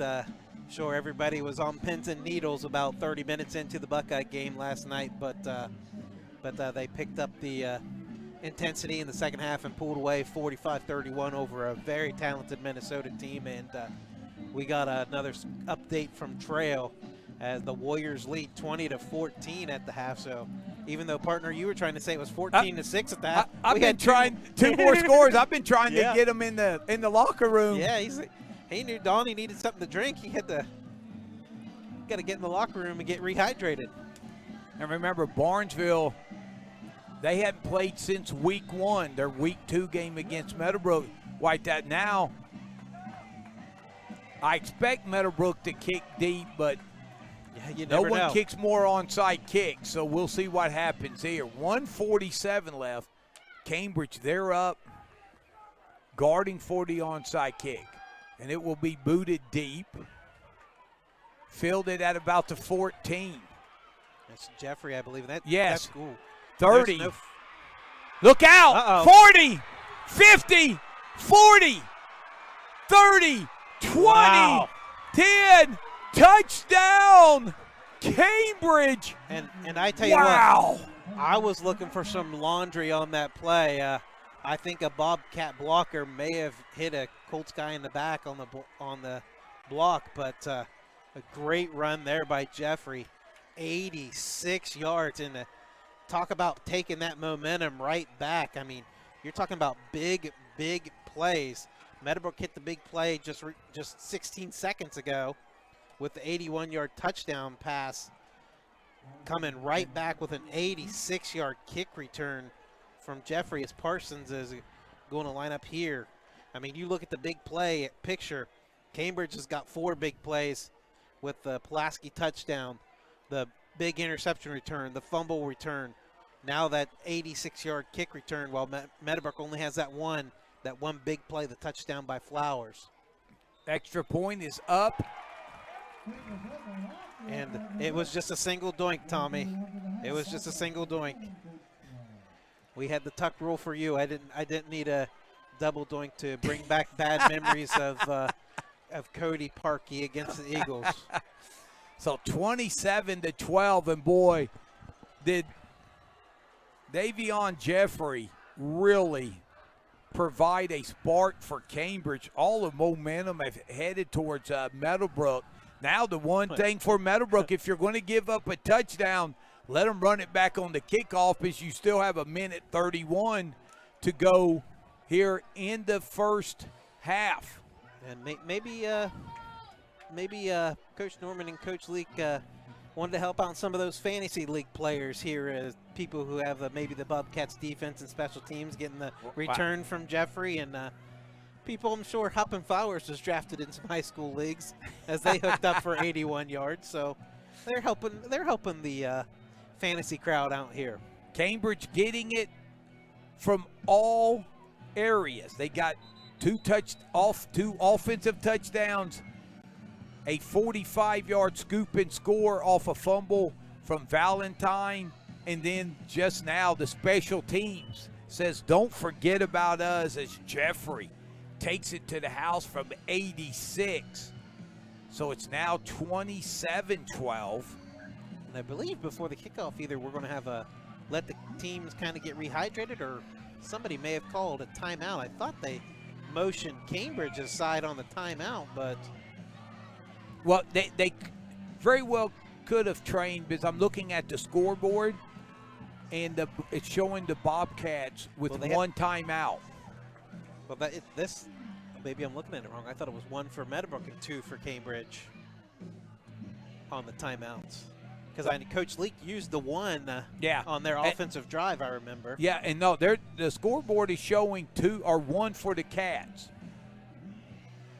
Okay, and so they must have used the timeout, and that's probably by design by Coach absolutely. Leak saying, hey, we've got 1:31, guys. Let's be sound, fundamental. We cannot allow a big play here. And I mean, the Colts hit the big play and they answered right back. Now they got to hold them for 91 seconds here and go into the locker room. Parsons kicks it short up to about the 24, and nice coverage. Return to the 31, so Parsons does exactly what Cambridge. So that was Dalen Rivera on the return for the Colts. Picked up about 7, I think, on as they're going to start at their own 31, it looks like. So back comes the Meadowbrook offense. They, after being stymied for the majority of the first half, they have exploded with back-to-back touchdowns. So Hupp brings them out. Meadowbrook with 2 timeouts. Remember, you get a timeout on a first down to move the stick. So a lot of time here. Oh, 91 seconds, or well, not 91 now. It looks like 82 is an eternity for this Colts offenses. Whoa, look out! Wow. 40, 35-yard line on the little wide receiver screen. Eubanks on the reception. Wow, that was a little one juke, and he was off to the races. A 34-yard completion. and he threw it about 34 yards out in the flats to Eubanks. Hupp going long. He's got a man at the 5. Brady McMahon. Touchdown! And Josh Hupp is on fire. Wow. That's the thing. This Colts offense has started slow all 3 weeks, but when they get it going, it was a pair of 34-yard completions. One should have been 35. That's 68, and they were 69-yard drive on the two-play drive. And that was McManaway, correct? Yes. McManaway on the touchdown reception. And how big is this if Meadowbrook can get the 2-point conversion? No, they're lining up for the extra point. Who we got kicking here?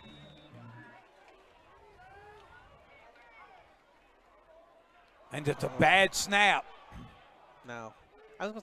Does high school have the rule if he would have scooped and scored, it would have been 2 points for Cambridge? I know that's a rule in college, but I think it's an automatic dead ball in high school.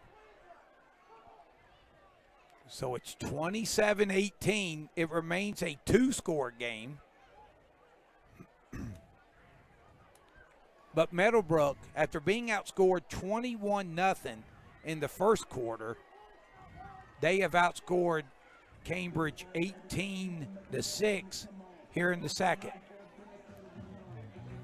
So in the last 43 game seconds, we've had 3 touchdowns here, partner.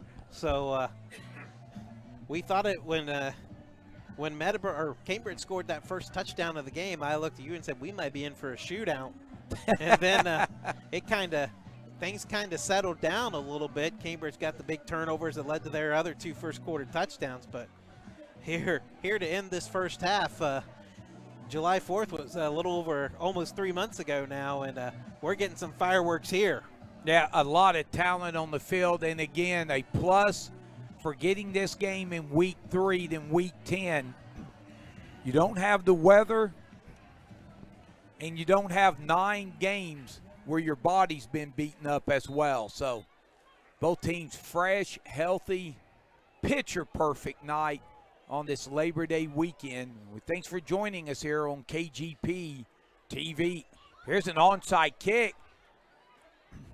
And Cambridge gets it at the 40 with 59 seconds left. So the Cats will one timeout. Not bad field position. I don't know who fielded it, but he fielded it there at the 39, it looks like, and he kind of just stood there, and then finally Meadowbrook went and tackled him. He ended up getting 2 yards, maybe three yards on the return. So there's still almost a minute, 59.4 left.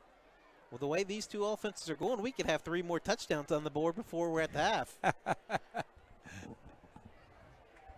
So both teams, they have combined for 45 points. And we're still here in the first half. 3 receivers to the left. Moore. That's a run. It's behind the line of scrimmage. And that was a lateral pass, yes. I should say, not behind the line of scrimmage. And Train, I believe Cambridge, I think Stottsbury was going to throw the football, but it was well defended, so he was able to pick up about 7 yards and, more importantly, get out of bounds. Yep. 52 seconds left. Empty backfield. Positive yards. It stopped the clock. Quick little. Pulaski. And you better go low on him. 6'4", 210-pound senior. I believe that was a 9-yard completion to him. It's going to be looks like a legal procedure on Cambridge. Yep. 7th penalty on the evening for the Bobcats.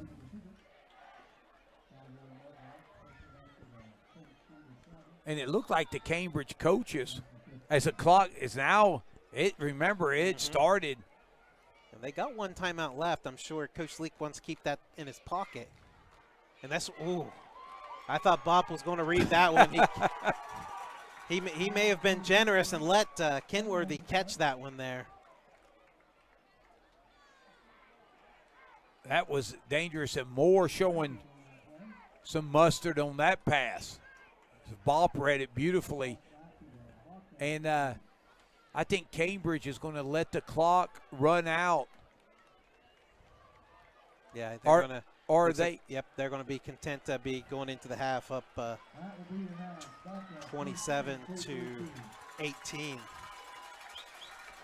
So, wow, it has been an explosive first half here. Guernsey County Super Bowl for 2021 on this Labor Day weekend. Picture perfect night for high school football. At the half, your score, Cambridge 27, Meadowbrook 18. We'll hear from our sponsors and then let you enjoy the marching bands from Cambridge and Meadowbrook here on KGP TV.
The band is under the direction of Mr. Darren Kahn. Cornet instructor Alice Mashew, percussion instructor Greg Starkey, and wind instructor Alyssa LeBeau. The Meadowbrook Colts Marching Band will be performing their 2021 show, The Heart of a God, featuring soloists Connor McIntyre on trumpet, Jordan Mallett on color guard, Emma Davis, also color guard, and Sarah Hopkins, mellophone. Ladies and gentlemen, the Meadowbrook Colts Marching Band.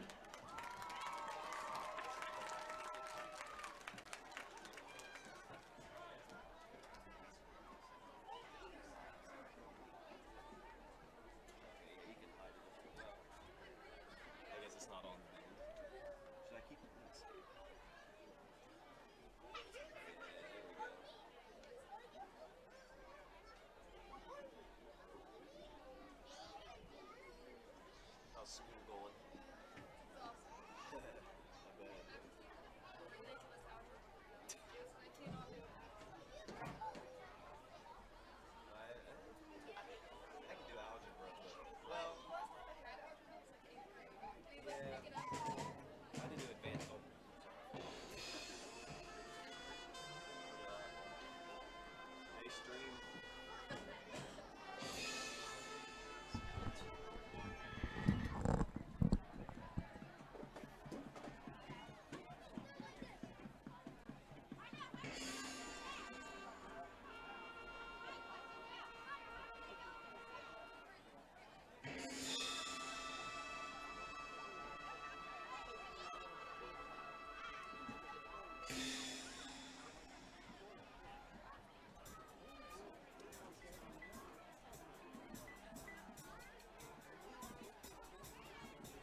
Ladies and gentlemen, once again, the 2021 Colts Town Marching Band.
Welcome back to Eugene Capers Field here on KGP TV at the half. It's the 2021 Guernsey County Super Bowl, and Cambridge leads Meadowbrook 27-18. We'll look how the scoring went in the first half, and we had a lot of it. Cambridge on their opening drive would strike a 27-yard touchdown pass from Caden Moore to Levin Polaski. The extra point by Parsons was good, and Cambridge would lead 7-0. On Meadowbrook's next drive, they would drive down, but Cambridge would get an interception by Caleb Hewison, and the junior would run it just about 71 yards down to the 5-yard line, where Flowers would catch him for Meadowbrook. But on the next play, it would be the sophomore Easton Jones who would run it in from 5 yards out. The extra point by Parsons was up and good, and Cambridge would lead 14-0. And the Cats, again, another big play by their defense. This time, it would be a scoop and score from junior Jake Valentine, as he would scoop up a fumble and race 45 yards to the house.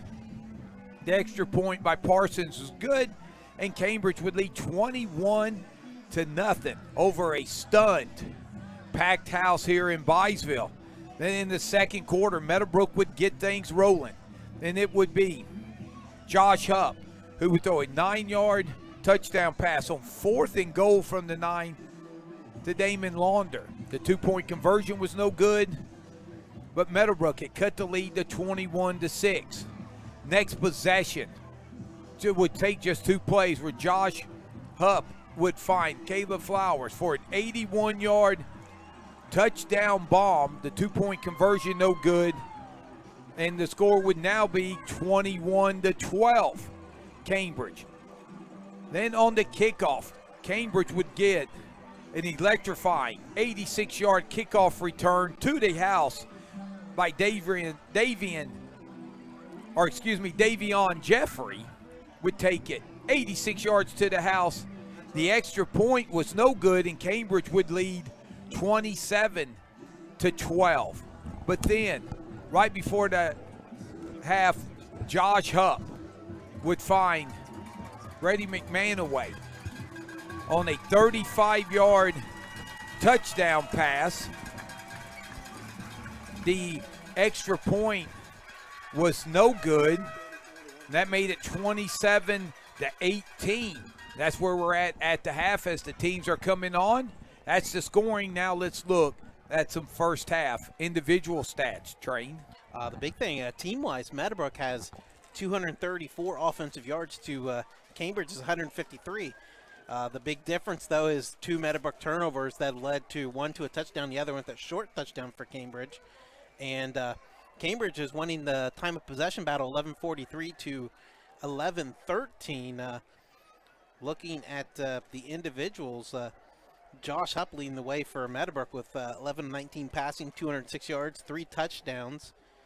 Flowers has 2 catches, 90 yards, and a touchdown. They're going to call Eubanks' reception a 35-yard reception. And we weren't sure earlier about 34 and him and Brady McManaway on their receptions. Let's see. Looking over to Cambridge side, Hupp, Moore's 11-19 passing, 93 yards and a touch. Moore leading the way with 10 carries for 23 yards. His leading receivers, yardage-wise, is Pulaski with 2 catches, 36 yards and a touchdown, while Trey Stottsbury has 2 catches for 20 yards also for the Cats. Jeffrey has 3 catches of 14 yards to lead him in receptions. On the other hand, Colts individually the offense kind of a little struggling on the ground as 2 guys with 9 yards rushing, and Ty Griffin and Brady McManaway. I want to throw a special thanks out to, I know it always, Ray Simsy always did the stats for Cambridge. I don't know if he still does it or not, but I was able to get some stats on both teams off of where they put theirs, and so I appreciate them doing that so I can access it pretty easily. And Train, both teams have pretty much gone to the air really in the second quarter a lot. Both teams, do you think one of them will look to try to establish the running game? They both tried in the first half, but to the defensive credit, it was kind of stymied.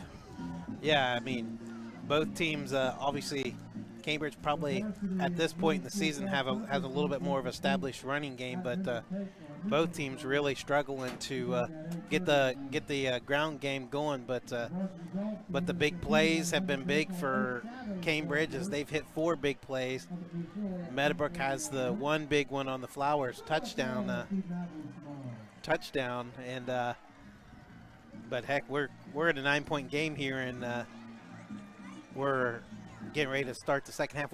We also got to give some shout outs. So remember week 1 we had 3 former Colts class of 21 football players down there, and Schwartz, Maldonado, and Singleton. There's my two favorite former Colt players also down here tonight, Thomas and Eric McCullough, along with those two, home for the weekend from Ohio University for them. So getting to experience the rivalry as a fan for those guys, all of those guys, the first time in a long time. I know Javi kind of moved in junior high sometime, but Davis and Thomas and Eric have been part of the Meadowbrook football team since 3rd grade. So you're talking 10 years. And Train, how big is this opening drive of the 3rd quarter? Maybe, as odd as it's going to sound, maybe not so much for Meadowbrook, and they're down 9, but for Cambridge, because Cambridge is led by as many as 21 points.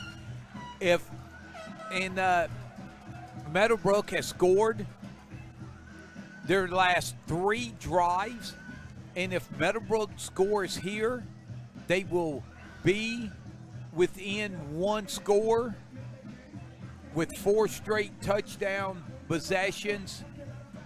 That's going to be tough to overcome. So I think this opening drive here, the 3rd quarter, may be bigger for the team that's ahead right now. Yeah, definitely. I don't think Meadowbrook wanted to go to the locker room the way they had the momentum on their side. But here we are kicking off the second half, start the second half. And that's Parsons. It will go to Dorsey at about the 12. He's up 40, 50, 40, 1 man to beat, 20, 10, 5, touchdown. Wow. Romeo Dorsey takes it about 78 yards to the house. Touchdown, Meadowbrook, just like that. It is a 3-point game. And Old Mo is quickly on the Colts side after Dorsey raced past the Cambridge defenders down the left sideline, and he wasn't going to get caught. I guess when you're 6'4", 6'5", and you got that long a stride, it's going to be tough to catch you so quickly. 14 seconds into the second half, and we got ourselves a 1-possession game at 27-24. And it looked like Dorsey, it looked like a defender for the Cats had the angle on him, but Dorsey just found another gear, and that is the first time the Cambridge special teams, that's the first time they have not defended a kickoff or punt well. So, yeah, they've been doing a great job all game. I've been bragging it up, and then that there. And here's a 2-point conversion, and it's going to be stopped by Cambridge, so it will remain a 3-point game. As I can't remember the last time I've seen Meadowbrook put 4 touchdowns on the board and go 0 for 4 for the 2-point conversion. And put 4 touchdowns in a row, and they're still trailing. So, well, no, I guess not 4 in a row, but because Jeffrey had that touchdown after. But as far as their possessions, yes, yes. You are correct. Don't sell yourself short, partner. Yeah, they have scored. Meadowbrook has scored the last 4 times they've had the football, and like I said, they're rolling. There is a lot of time here left in this game, just starting the 3rd quarter, and now Cambridge coming out. Remember, it was Jeffrey who dented the scoreboard with an 86-yard kickoff return. So we've had an 86 and 78-yard kickoff return. And here's the fun thing. When's the last time you've seen a high school game with each team having at least one kickoff return for a touchdown? So let's see. Meadowbrook will kick it deep. Field it at about the 13. And that's Jeffrey. He fumbled it. But he will get back on it. So Cambridge dodges a bullet there. And boy, momentum definitely on the Meadowbrook sideline. Yeah, this game's definitely getting more interesting here. It looked like all Bobcats with that 21-0 first quarter, but the Colts have come storming back. 27-24. Yeah, remember Cambridge's last possession before they ran out the clock is, and at Stottsbury will be dropped for about a 1-yard loss. Train, I was going to say, remember, Cambridge actually sustained a nice drive, got beyond it, beyond the Meadowbrook 40, but a holding penalty and then a sack really took them out of a chance to score. Yeah, Pulaski gets a completion to about the 27, a gain of 4. So we're looking at about 3rd down and 7. Make it 3rd down and 8. That's the legendary PA announcer here for Meadowbrook. Jeff Riggins gets the crowd excited. Moore, big 3rd down, rolling to his left. Rolls back to his right, under pressure. He's going to get hit there. And he's going to be dropped. I believe that was Clayton Hall who ended up meeting him when he tried running back up the middle, and then some other Colts came in there on the play. So, and Train, you got to give credit where credit's due. In the first quarter, Moore had time to throw the football. But since the second quarter, now into this first drive, the defensive line is really taking over for Meadowbrook. He had the time there. Just you got to give Meadowbrook's secondary a lot of credit. That's a coverage sack, as long as he had to wait for his guys getting open there. Punt took a little bit of a Cambridge bounce, so Meadowbrook's going to take over at their own 42. Yeah, that rolled about 12 yards or so. It was Jake Valentine on the punt for the Bobcats. And Jacob Capehart, who will down it. So now here comes Meadowbrook's offense. You know things have turned in your favor if you're Meadowbrook, and when you've already put one touchdown on the board and your offense is now getting ready to snap it for the first time in the second half. Pistol formation, up the middle, and That's picking Casey. up. It's Casey, you say? Yeah. All right. So he got that one carry for 5 yards in the first half. Another, looks like that one's going to be another 5 yards as well. And that was Kenworthy on the stop. So 2nd and 5. Again, up the middle, and this is going to be close to a first down. I believe that was Casey again. Maybe. Yes, it was. It's going to be about a yard short. Meadowbrook going quick. This time Hupp keeps it, makes out. one man move, and he's to the outside. 40, 30, 20, down to the 15-yard line. And Hupp made one man miss, Train, and then there was a lot of green after that. And that was a good job by Xander Caldwell there. He took an angle to the play, got out in front of Hupp, and him and Jake Valentine were able to clean up the tackle there on the big run by Hupp. And Hupp, speaking of runs, he's going to run it here. He's going to be dropped.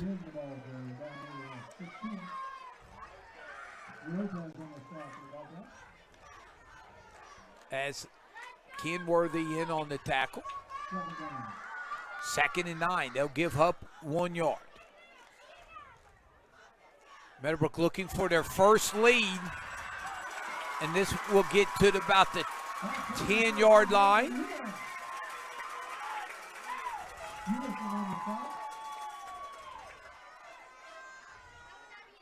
So that was Eubanks, I believe, on the reception, a little bubble screen. Picked up a nice gain. Now they're in a 3rd and short where it kind of can go run or pass here. And it's going to be offsides on Cambridge, and that's going to be a first down with the penalty yards. So it's going to be first.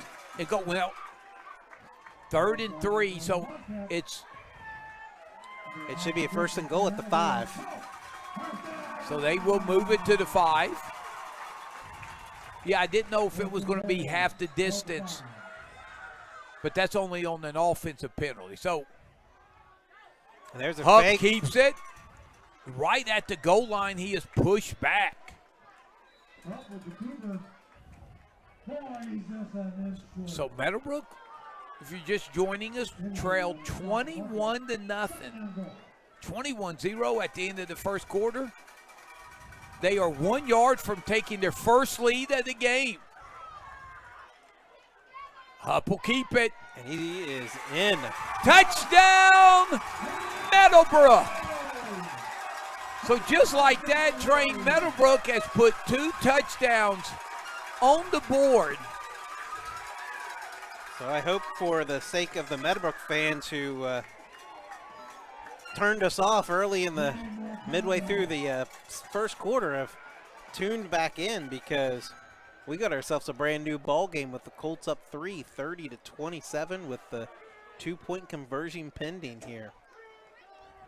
Train, who would ever turn off the sweet melatonin voice of one Darren McCullough? I find it hard to believe. I was thinking Tom Strasser myself. I mean, the Emmy Award nominee of Best Local Play-by-Play Announcer in Southeast Ohio.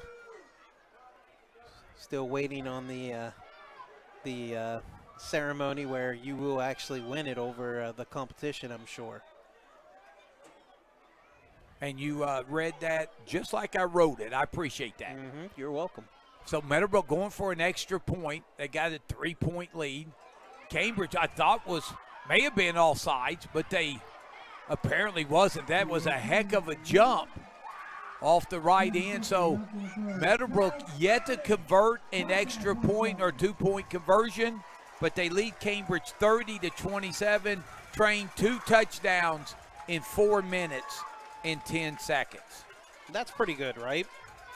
We've talked about all year how quick this Meadowbrook team can score and how quick they can put points on the board.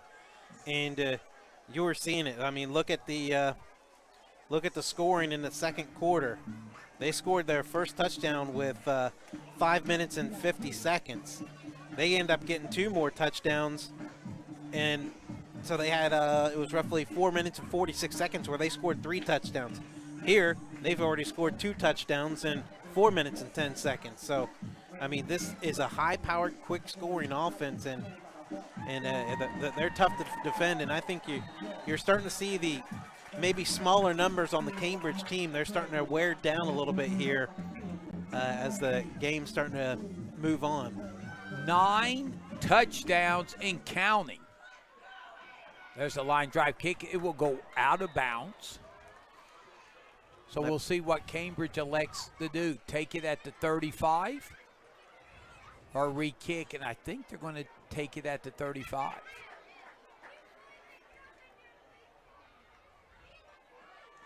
So that might be a blessing, really, for Cambridge, because Meadowbrook's kind of tightened up on special teams and has had them buried a little bit after the kickoff. So having it at the 35 is not a bad way to start the possession. So Cambridge, is explosive as their offense has been since the opening drive, where they went down the field and scored, they really haven't challenged since then. Jeffrey with the catch, dropped at the 38-yard line. I believe the tackle was Launder there, Just got enough of him to stop him on the 3-yard gain. So Cambridge with 27 points, but remember, they ran a kickoff back, a fumble back defensively, and intercepted the pass and ran it down to the 5.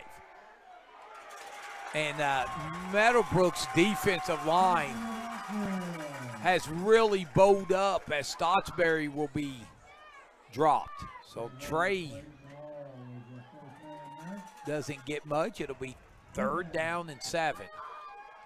Yeah, the run defense of the Colts has really stepped up here, and kind of forcing Cambridge to be one-dimensional, as on the other end, Meadowbrook's kind of got their running game going. Hupp got a big run that last possession. Moore lows that. The pass is knocked down at the line of scrimmage. Couldn't see who got their big paws on that one. Might have been old double nickel. Chucky Dyer, possibly?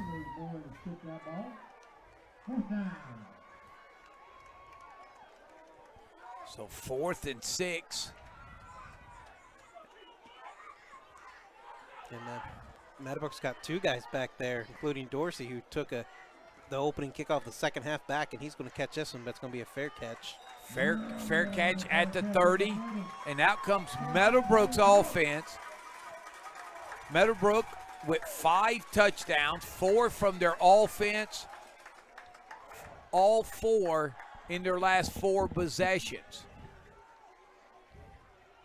So Cambridge's defense, they have forced 2 turnovers that have led the 2 touchdowns, one directly. But they need a big play by somebody here to slow down the Colts. And here's a nice way to start this drive defensively. Yeah, and that might be the first play in a while that Cambridge has stuffed Meadowbrook for a no gain or an inch gain or a yard or less. So it's going to be 2nd down and 10. No gain there. Hupp.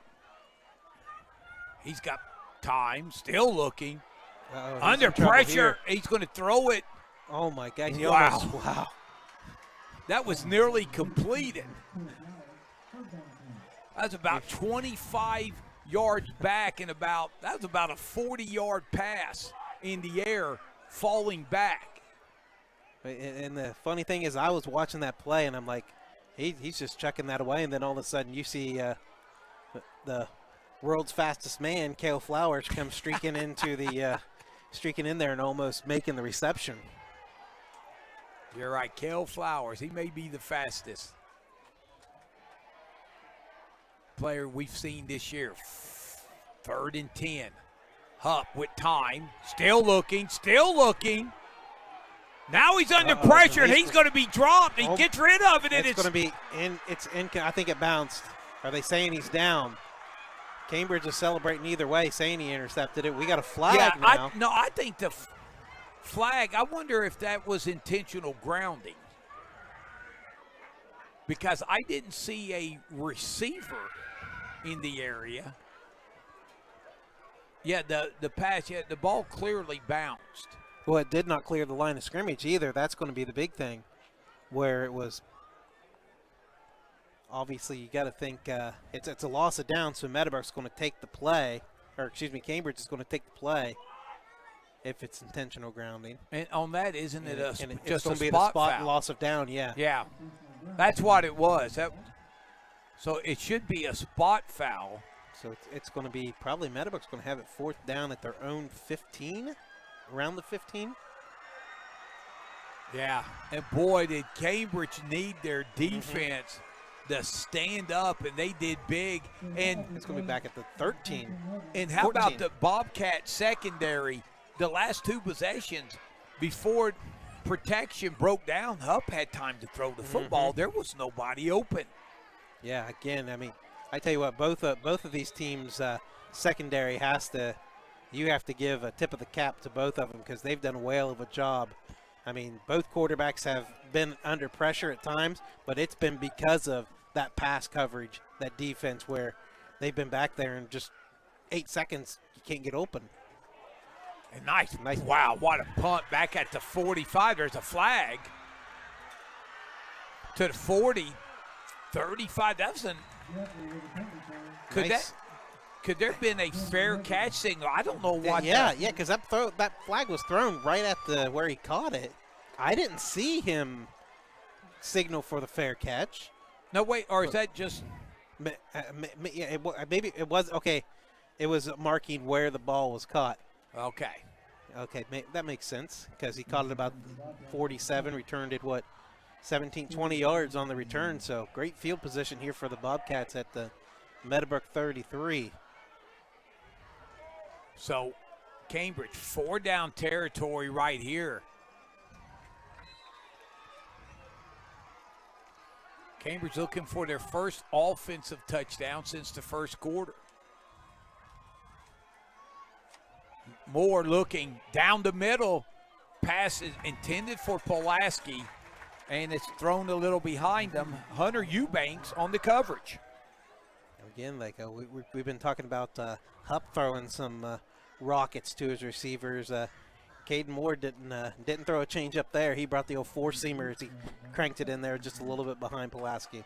And, you know, that may be the first time Cambridge has thrown to their outstanding senior tight end that hasn't been completed. Yeah, I think they've only thrown those 2 passes. As Jones has got this one. Yeah, Easton Jones is going to get to about the 26-yard line. And tell you what, they might want to get the ball more to him because it seemed like when they got him going there a little bit on his couple possessions, if he gets tackled, it's because he's laying on you and you have to drag him down when you're going down. He's a definitely big old boy and hard to tackle. Jones, 6 foot, 200-pound sophomore. Moore under pressure, gets through, and he will get the first down inside the 20 to the 19, and that was all Caden Moore there. Thought there was a screen set up the way Meadowbrook collapsed, but Cambridge did a good job, opened the middle of the field for him, and he took off, picked up the first down. Now they're in the red zone here. So under 5 minutes left here in the third quarter. Cambridge down 3 but threatening. That pass is low. It's completed. Looks like Kenworthy. I believe it's 33. Again, they're on the far side end zone. It's kind of hard for us to see. It's either 33 or 23. It's either him or Caldwell. It was Kenworthy. So 1st and 10. Ball at the 12. Or 2nd down, excuse me. 2nd and 4.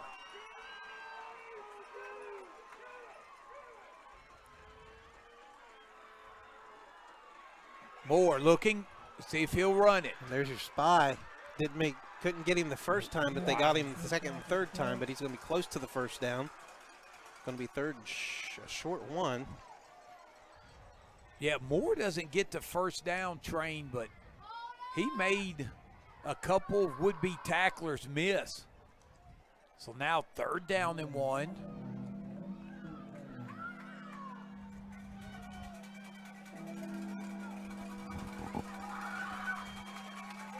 So the Meadowbrook faithful's got their bells out, ringing them here. And Moore will keep it, and he will get the first down. So Cambridge will have a 1st and goal. And Coach Lee probably likes the pace to maybe slow down just a little bit.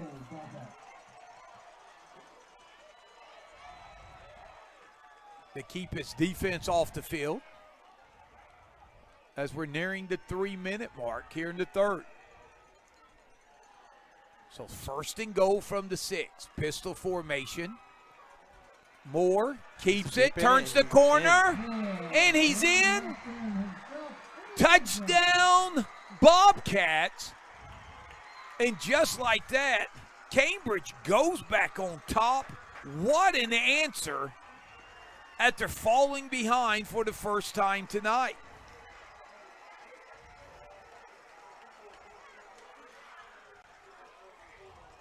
So The people that are here tonight are definitely getting their money's worth. This is what makes this rivalry so great. Two teams just playing their hearts out here as Parsons makes the extra point to put the Bobcats up 34-30. 2:58 to go in the third quarter. So that's a big answer for the Cats. 34-30, and that old Washington, Barnesville, has taken their first lead of the game, 21-20. We talked about on our KGP pregame show this week, Train, about the two big rivalry games here in our local area, and that neither one is disappointing. No, when they're both one possession games, this late in games, that's what you want to see, especially as a football fan. You want to see a good, hard-fought contest, and definitely right now Guernsey County's being provided with two of them. Yeah, neither one is disappointed, that's for sure. And here, how about this? Meadowbrook with 5 touchdowns, Cambridge with 5 touchdowns. The difference in the ball game thus far, Cambridge has made 4 extra points, thus the 4-point lead. As Parsons will kick off. Remember what happened last time he kicked off. It will go away from Dorsey this time. And pretty good kickoff coverage. That brings the big blue faithful across from us. Cambridge, a nice contingent. Fans in the stands and along the fence. Yeah, they're definitely pretty fired up on that hit as Meadowbrook's going to take over at their own 35. So 2:53 remaining. See if Meadowbrook can answer here. First down and 10. Ball at their own 35. Meadowbrook had a string of 5 consecutive possessions where they scored, stopped. And that's a kid. Wow. Bob? Hupp kept that. I thought Hupp had it, and then he was past the line of scrimmage and turned back at Hupp. So it was Hupp on the run there. At first, I thought it was going to be like some type of a flea flicker. He's going to toss it back to him the way he moved, but he went past the line of scrimmage, so they wouldn't have been able to pass it. Nice gain of 5. Now Bob has it. And he'll bebop down the sideline and pick up a first down into Cambridge territory. Tell you what, Sam Bop may be all of 5'6", 130 pounds, but that kid's got some pretty good wheels on him, and he's tough to bring down for his small dimensions. He's the kind of little high school version of Barry Sanders. And I believe we're going to have a water break. Thank you. I was getting thirsty. I'm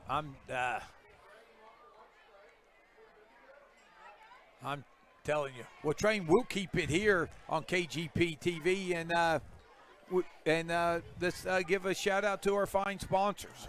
Again, like we have all night, thank our sponsors: GB Roofing, Pure Love Bakery, Graham Excavating, Downtown Arena, and Main Street Printing. So we thank them for giving us the opportunity to provide this live stream to you, and hopefully everything's running smooth on your end. I think it's running smooth on our end. We haven't messed up too much, no more than normal. So, and I want to ask Pure Love Bakery to put some donuts back for me in the morning, because we'll be having our fantasy football draft at 10 a.m. and I will be visiting them. As here's a first down run in the Cambridge territory. Mobilini on the tackle. So Meadowbrook's kind of turned into a little bit of the grinding team, as they've been kind of establishing the run here in the second half. As I say that, they throw the pass and get a big gain. Yes, and that's going to be down to the 30-yard line. That's about a 17-yard pickup. Xander Caldwell on the tackle. We'll see. Kale Flowers had the reception from Hupp. Kale Flowers has been a handful for the Bobcats. So first down and 10. And that catch should have put Flowers over 100 yards receiving. And he's To got the an open end zone. wander. Touchdown! 31 yards. Meadowbrook. Just like that, a 31-yard touchdown strike.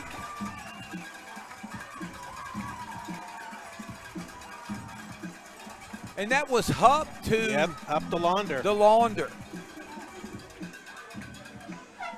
So Coach Norman's been trying all kinds of stuff here to get a 2-point conversion to go in. They faked the extra point and tried running it in. They've ran their normal offense here. It looks like they're in their normal offense again. And this is a big one because remember, Cambridge, they won a game last week making a field goal. Hupp looking. Over the middle, it is incomplete. I thought he had him, but great job by the Cambridge secondary again. Getting a hand up, blocking the vision, and pass drops incomplete. Wow, what a game. This has been the most entertaining Cambridge Meadowbrook football game we have had in years. 36-34. Meadowbrook back on top. Yeah, I know. The last time they played, I believe Meadowbrook won 36-7 some 2 years ago here at the same venue, and the year before that in the monsoon, I think the Colts won. I can't remember. I know was it 35-0. I think I remember they shut out Cambridge, and I think it was 35-0. I know there was some controversy and sparks flying on that game during a certain kickoff.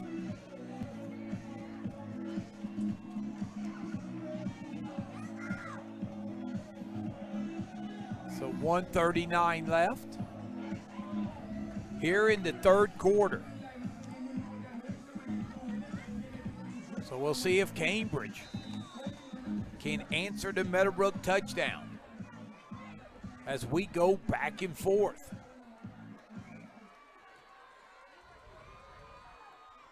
There's the kick. Fielded by the Cats at the 25. That's Stotsberry. He'll get it up to about the 37-yard line. 7-11 on the tackle for Meadowbrook. We got Nick Norman and Zane McGuire. Maybe with that reference, I might get a free slushie.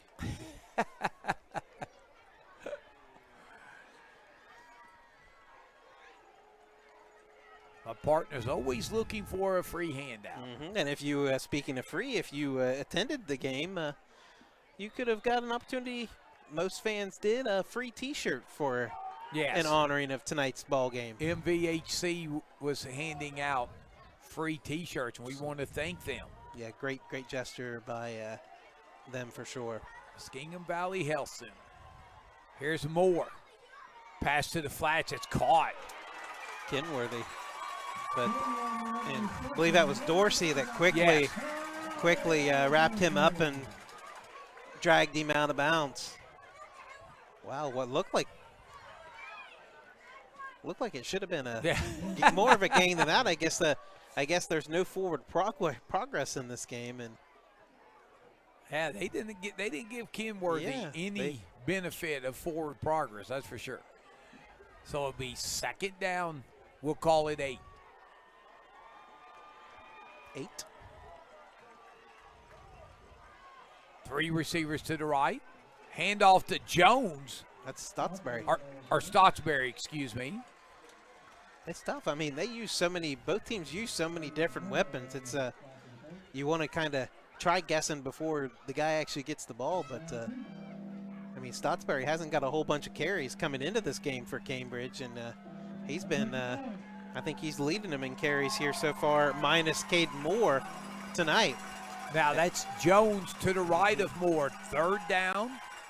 Long 3. That's Jones. Can he turn the corner? He does. He gets the first down, and he's into Meadowbrook territory. I figured Easton Jones was getting that one. The Colts have had Haven't been able to bring him down without him getting 3 or 4 yards usually. There he comes through and picks up the first down for the Bobcats. And like we said, only a sophomore.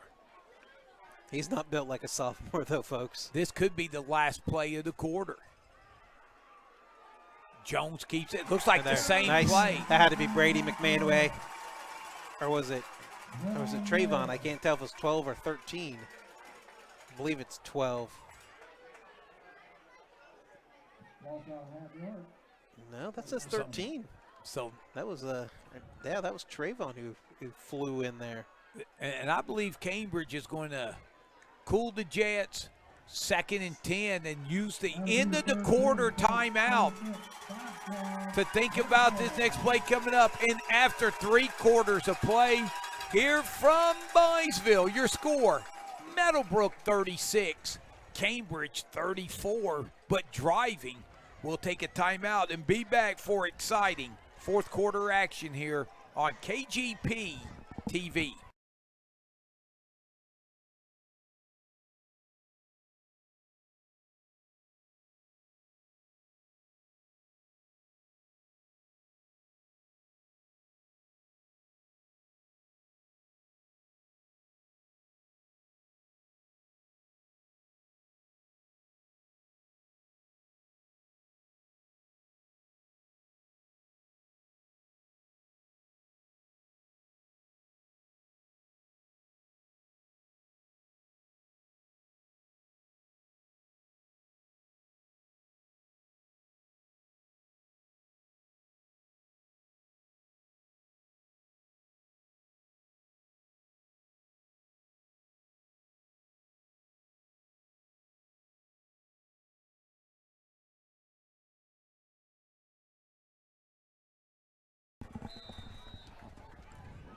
Welcome back. Start of the 4th quarter. 2nd down and 10. Ball just inside Meadowbrook territory. Moore gets hit as he throws long. He's got a man. Wow. And Jeffrey runs under it. Wow. Let's hope Moore is okay. He got drilled, I think, by McManaway. I believe it was Trayvon Mayo. All right. But wow, what a pass under pressure. Hits Jeffrey in stride. First down, Bobcats inside the Colts 20. It looks like you're going to be right at the 19. What a pass, what a catch. And that was pretty good coverage. Yeah. As well. And Caden Moore, that is probably his best throw of the night, and that's saying something because he's had a few. Handoff up the middle to Jones. He gets to the 10. Good pickup there. Actually, it was at the 15 is where that original line of scrimmage. I said the 19. So a gain of 5 on that play. So Train, the reception, was that 34 yards? From the 49 to the 15? 15, yeah, that'd be 34. Showing off my math skills. Mm-hmm. That Arkansas education. Moore. You knew he'd come through sometime. He's going to keep it and run it. And he's got the Wow. first. It's going to be 1st and goal at the 2. I believe that was Loy who speared him into the ground. And Moore, Caden Moore has taken 2 vicious shots. Hey, what did DDP always say? It doesn't matter how many times I get knocked down. All it matters how many times I get back up. Exactly, and plowing into the end zone. Touchdown, Bobcats. We got, is that Easton Jones? I believe it's Easton Jones. So 10:43 to go in the game.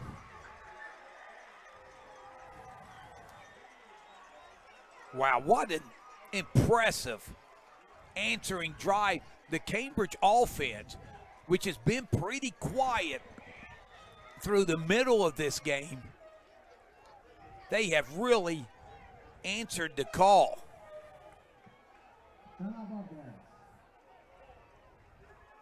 So Easton Jones is giving Cambridge a lead. Cambridge is up 4. They're going to go for 2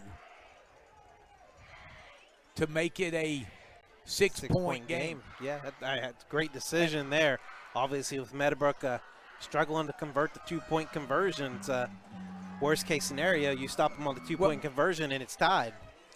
Well, Train, let's go ahead and get our pick six segment out of the way. We know it is Labor Day weekend, but we know the wife may have you. You're all ready to watch football. Your wife says, "Oh no, we've got some yard work to get done, and you're going to miss some games." Well, my man, in just one sentence, is going to give you the winners of this weekend's games. Let's start out LSU at UCLA. Jeez, you put me on the ball here. Wasn't expecting this. You better hurry. I got to go LSU. Okay, Miami in Alabama. Oh, Roll Tide. Clemson in Georgia. That Clemson. That's not that. People are bragging up Georgia, but that game's not going to be close in my opinion. Notre Dame, Florida State. I tell you what, my heart is rooting for Florida State. You're not going to find a greater man than Bobby Bowden, but Notre Dame. I think this may be a year where they're actually going to back up their preseason ranking. I got the Irish in that one. 2-point conversion. Moore under pressure. Still looking. He's going to throw it up. It's going to be knocked down, so incomplete. So how about Meadowbrook's 2-point stop there? 2-point conversion stop, and it remains 40-36. So Meadowbrook needs to get in the end zone to retake the lead. I applaud Cambridge. They're going for two to try to make it a 6-point game. So, Train, let's jump to Monday night's game. Ole Miss in Louisville. Oh, I don't follow the SEC. Louisville's ACC actually. I don't know. I don't know enough about this. Ole Miss has a good quarterback, don't they? That's a possible. Ole Miss did beat Indiana in the bowl game this year. Earlier. Hey, Indiana missed their starting quarterback too. I'm going to go with Ole Miss in that one. I don't really know much about either one of those teams, but I'm thinking Ole Miss is the team that I'm thinking of that has a real good quarterback. Isn't Lane Kiffin? Yes. Coach at Ole Miss, yeah. And, of course, the big one everybody's excited about, the Rice Owls travel to Fayetteville to take on my beloved Razorbacks. Well, hey, all I have to say about that one's Pig Suey. Thank you. Suey. I started to say, if you wanted a ride home tonight, it better be Pig Suey. I know who butters my bread.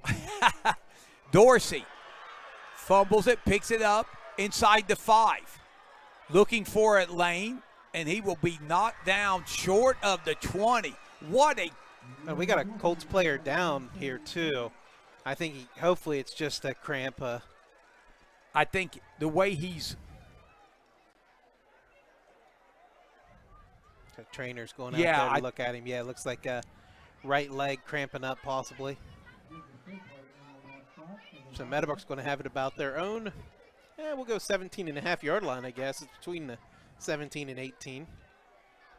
So remember the last time Romeo Dorsey returned the kickoff, that was the opening kickoff of the second half. He took it 78 yards. The pay dirt right there. Nice deep kick by Parsons. And Dorsey only able to get it up to about the 17. Yeah, definitely Cambridge kind of fixed things on the kick coverage team. It's been great all night minus the one Dorsey kick return. And that time again, their coverage was spot on. Barnesville still leading 21-20. And hey, how about KGP man of information? Jeff Harrison said in 17, Colts won 38-0. In 18, Colts won 27-7. And in 19, Colts won 36-6. And last year there was no game. And speaking of no game, a lot of folks looking forward to the JV game tomorrow at Cambridge between Meadowbrook and Cambridge. That game has been canceled and rescheduled for Monday night, September the 13th. So the 13th, mark it on your calendar, Train. You can go watch Meadowbrook and the Cambridge JV action, then come home, get the popcorn ready, and see how my Raiders match up against the Baltimore Ravens. And there's other big things going on that day, as that's opening day of the Guernsey County Fair. A lot of people in the county love being out there and showing and stuff. Let's see, it looks like is it 56 or 66? Again, we apologize. It is almost Yeah. impossible to see. It looks like it's 66, but I swear that's not who it is.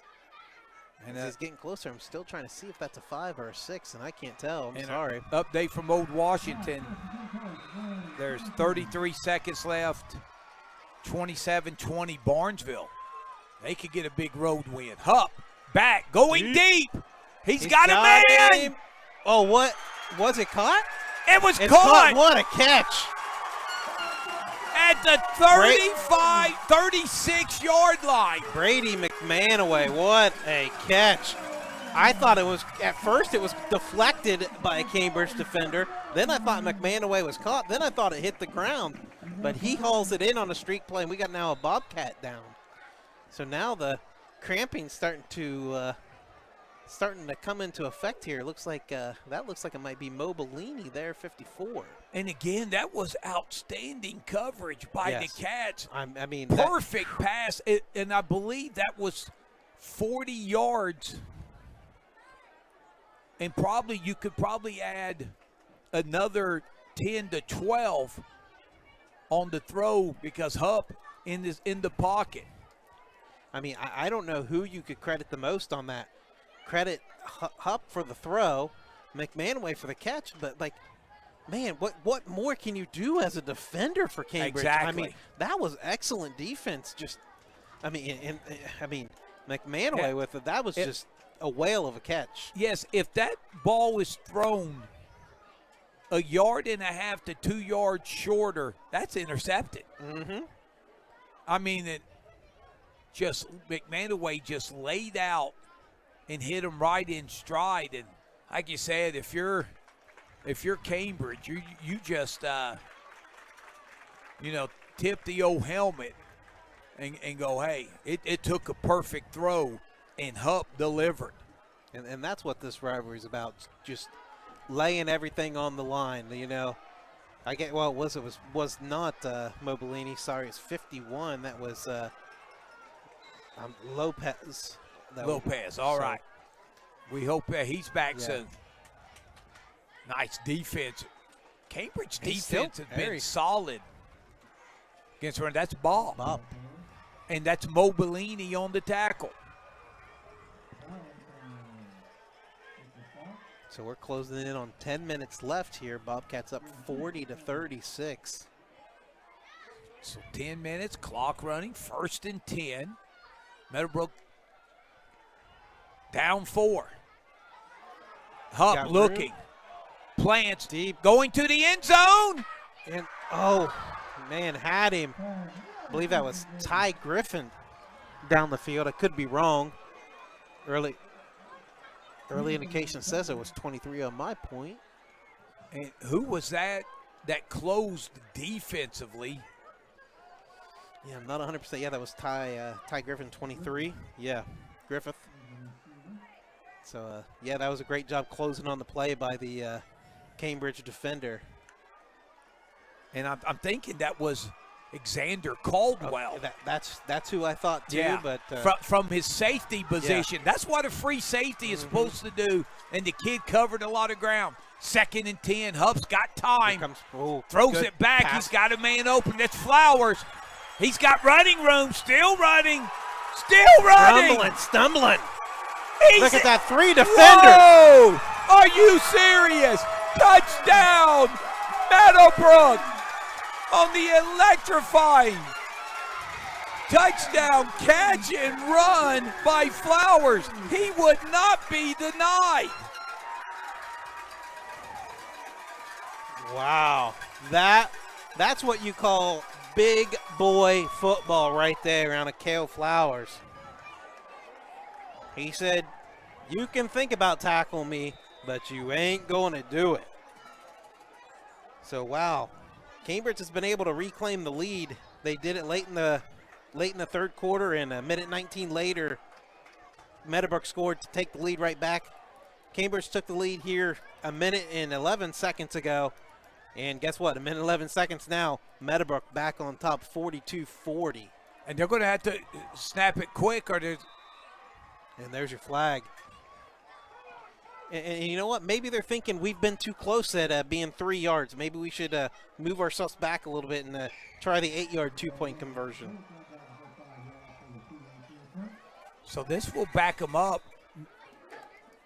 Meadowbrook, this is their 7th PAT or two-point conversion attempt. They are 0 for 6. This is huge. It's only a 2-point lead. 3 receivers to the left. Hupp looking. He's got time. Good job by the Bobcats defense. They took away the slant. Pass incomplete. So 9 minutes, 32 seconds left in the ball game. A KGP instant classic. Here tonight, your score is now Meadowbrook 42, Cambridge 40. And if you took the over on the points, I think you're sitting pretty good.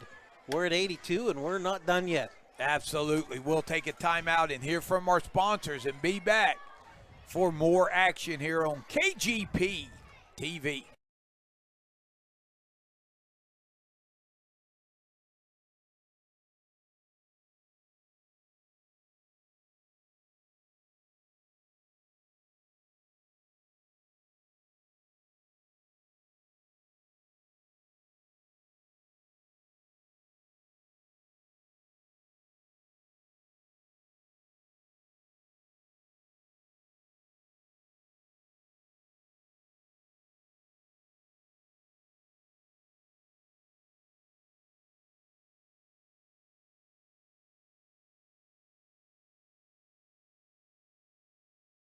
Welcome back to Eugene Capers Field. I'm merely Tom Strasser, D-Train, Darren McCullough, Shylin Costello. Working the camera tonight. Meadowbrook back on top, 42-40. And that's going out of bounds. Yeah. So it goes out right about where Cambridge would get the football anyway. So Meadowbrook leading 42-40. Their offense has really gotten in gear since the start of the second quarter. Cambridge, they have answered with, after going scoreless the entire second quarter offensively and into the third, the Cats have answered with back-to-back touchdowns of their own. So the ball must have rolled down at the 41, so that's going to be a spot penalty. Ah. And they're going to get it at the 41. Yeah, and that would make sense. Mm-hmm. Yeah, since it was beyond the 35. Good call, Train. Yep. And I believe that's Jones up the middle. Nothing there as Meadowbrook stifles it. It looks like, was that 50? Was Hayden Loy on there? And Train, sometimes a play-by-play guy just needs a simple 2-yard run up the middle to slow things down and let you catch your breath. Moore, he's got time. Long throw, it's completed. Whoa, what a hit. And that's going to be a targeting. Flags everywhere.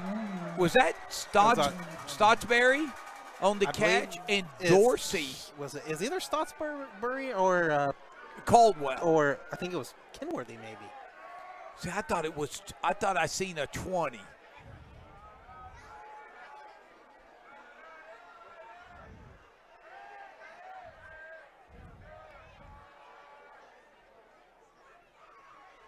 That's going to be a big help for Cambridge there.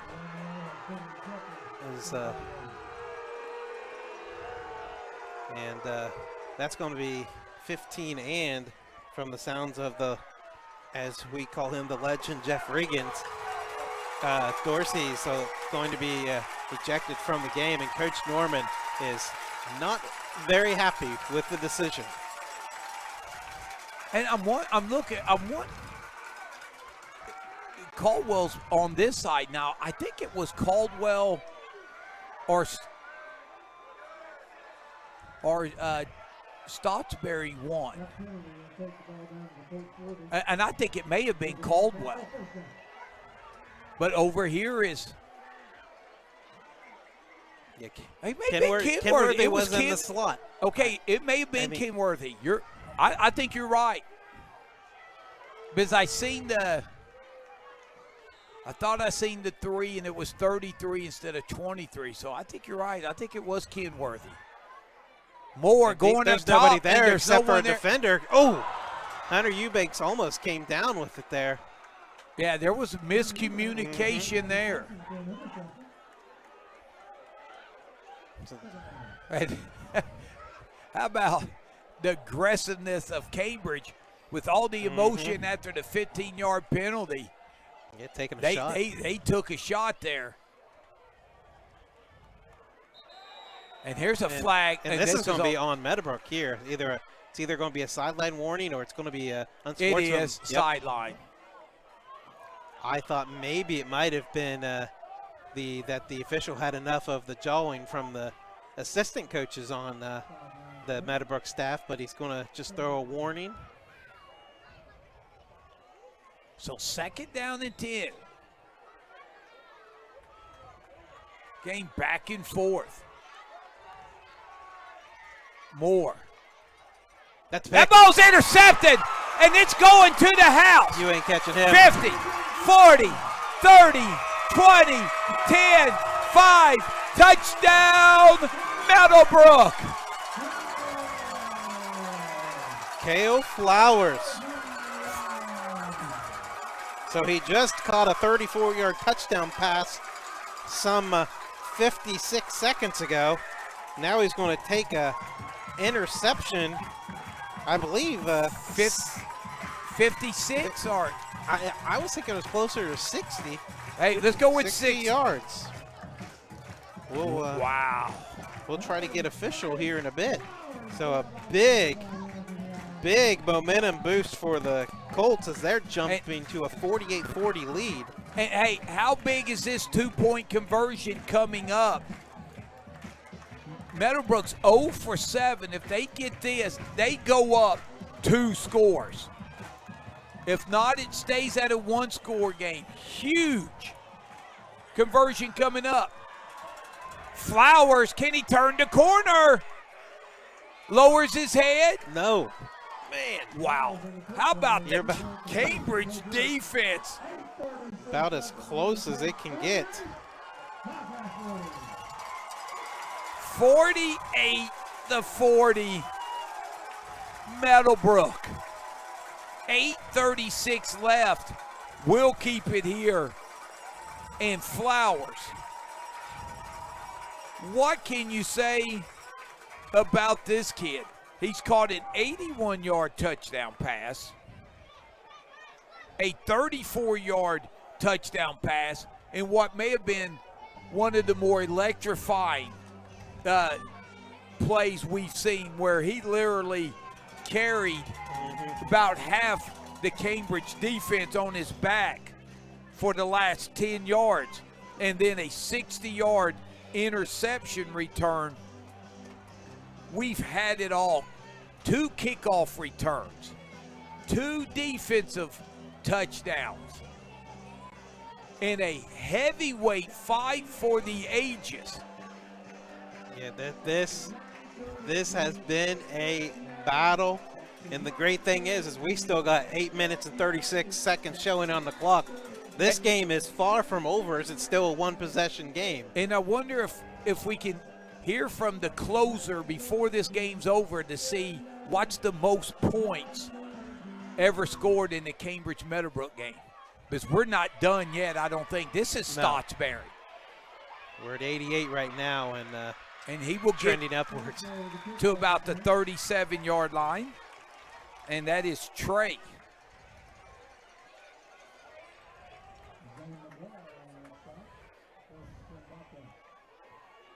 So with that interception return by Flowers, it evens the turnover battle at 2. Both teams turned the ball over twice. As Cambridge is going to start about their own 36, 37-yard line. Yeah, and if you're Cambridge, the way Meadowbrook has really got their offense going, I think they've been stopped one time this second half. Cambridge needs a touchdown and a 2-point conversion. Moore rolling out. He's going to keep it and run out of bounds. And again, great coverage down the field by Meadowbrook there. He had the time rolling out, was looking, didn't have anything, and only picked up maybe a yard. Yeah, they were looking for Jeffrey deep, and I think Back to the Launder line. had him covered.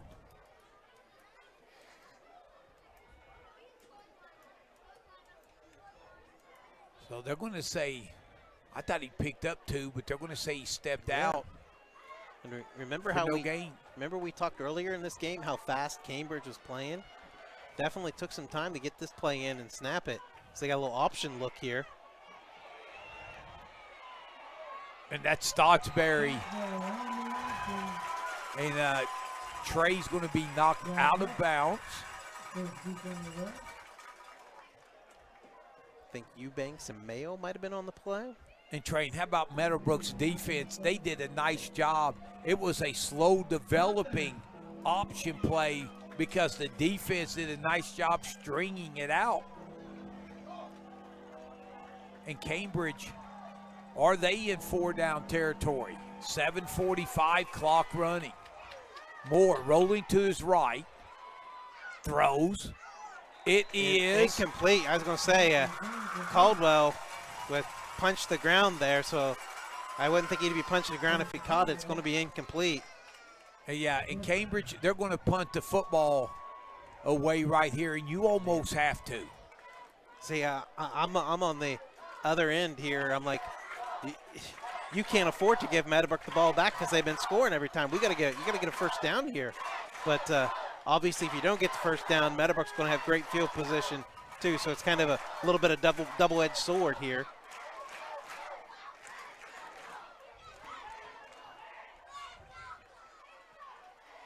So the punt by Valentine Get away from it. is short. That time doesn't get the Cambridge bounce. Got a little bit of a roll for him, but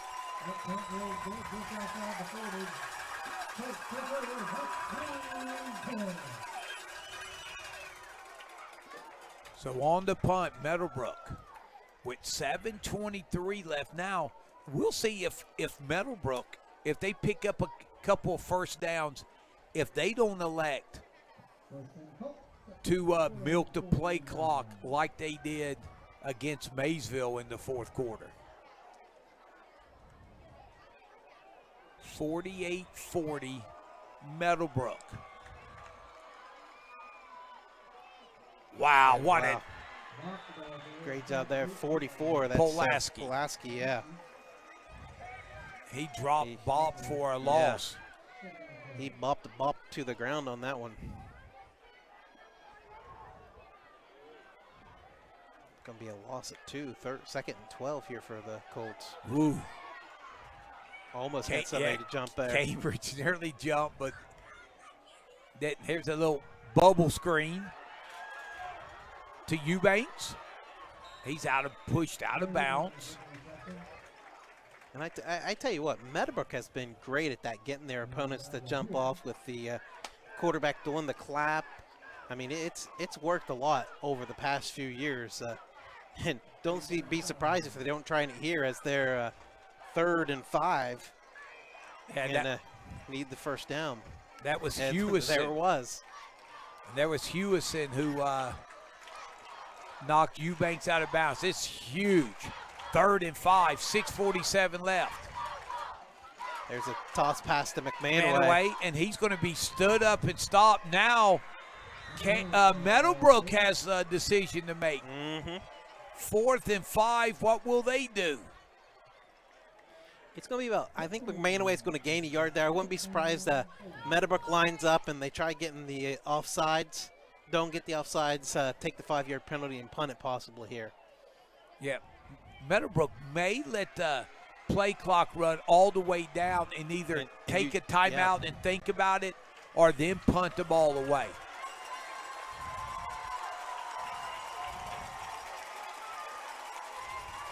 So 6 seconds, so we'll see what. And, Coach Norman right there calling the timeout.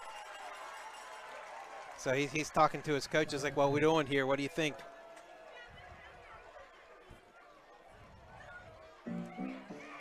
So we'll thank our sponsors for tonight, GB Roofing, Pure Love Bakery, Graham Excavating, Downtown Arena, and Main Street Printing. Thank them for sponsoring us and giving us the opportunity to present the Guernsey County Super Bowl. And it has been a great ball game so far. Yeah, we asked if this was the most points ever scored in a Cambridge Meadowbrook game. Jeff Harrison has chimed in and said it is the second most thus far. And then what's the record? So how far away and what do we need so we can go down and tell Coach Norman and Coach Leake? And I tell you what, you're looking here, Meadowbrook, what a big decision right here. And if you're Cambridge on the side, you got to think, hey, how are we going to drive, put the ball in the end zone? And then you got to be thinking ahead, what's the two-point conversion going to be? We'll see if they look to draw them all sides. They're going for it. Hupp throws, and it's deflected and knocked away. We got Caden Kenworthy on the deflection. Yes. What a play. He had an open Hunter Eubanks there. There was a guaranteed first down. Eubanks was open, but Kenworthy makes a huge play. And off the deflection, Valentine was closing, but the ball dropped just short before he could get to it. So Meadowbrook rolls the dice, and back comes the Cambridge offense. 5:54 left. Both teams with 2 timeouts left. Cambridge needs a touchdown and a 2-point conversion. Moore He's looking. He's going to turn it up, and he's going to be dropped at about the gain of 2 to about the 46-yard line maybe.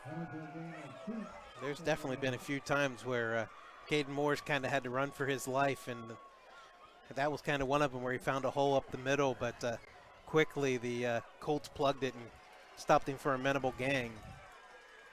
3 receivers to the left, empty backfield. Quick pass to Kenworthy. He gets inside the 40.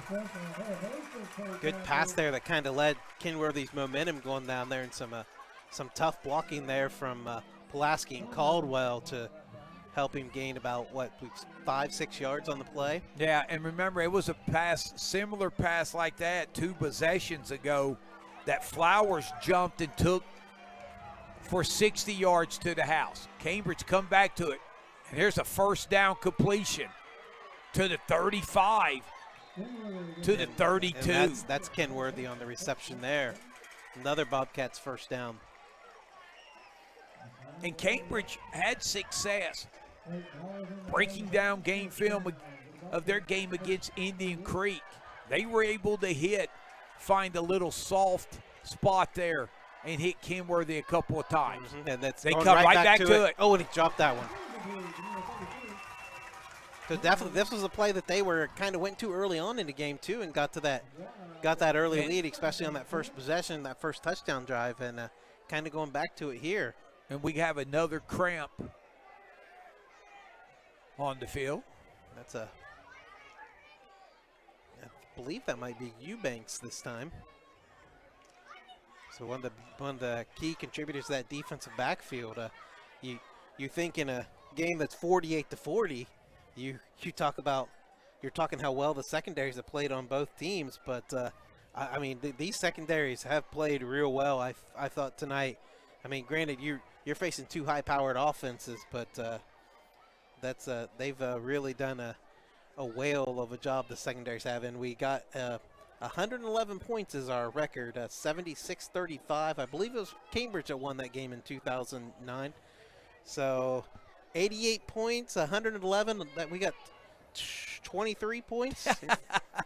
Hey, so in 4 minutes and 30 seconds, 23 points. I'm not saying we're going to get there, but I'm not saying we won't. You say there's a chance. Yeah, as as old Harry said to Lloyd, so you're saying there's a chance. And actually, I would be Lloyd said it to Harry.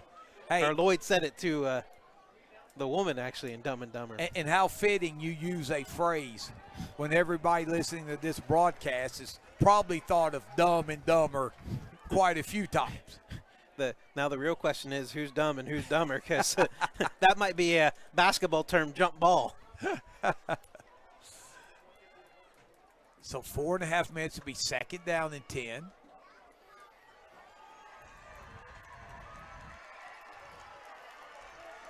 (48-40).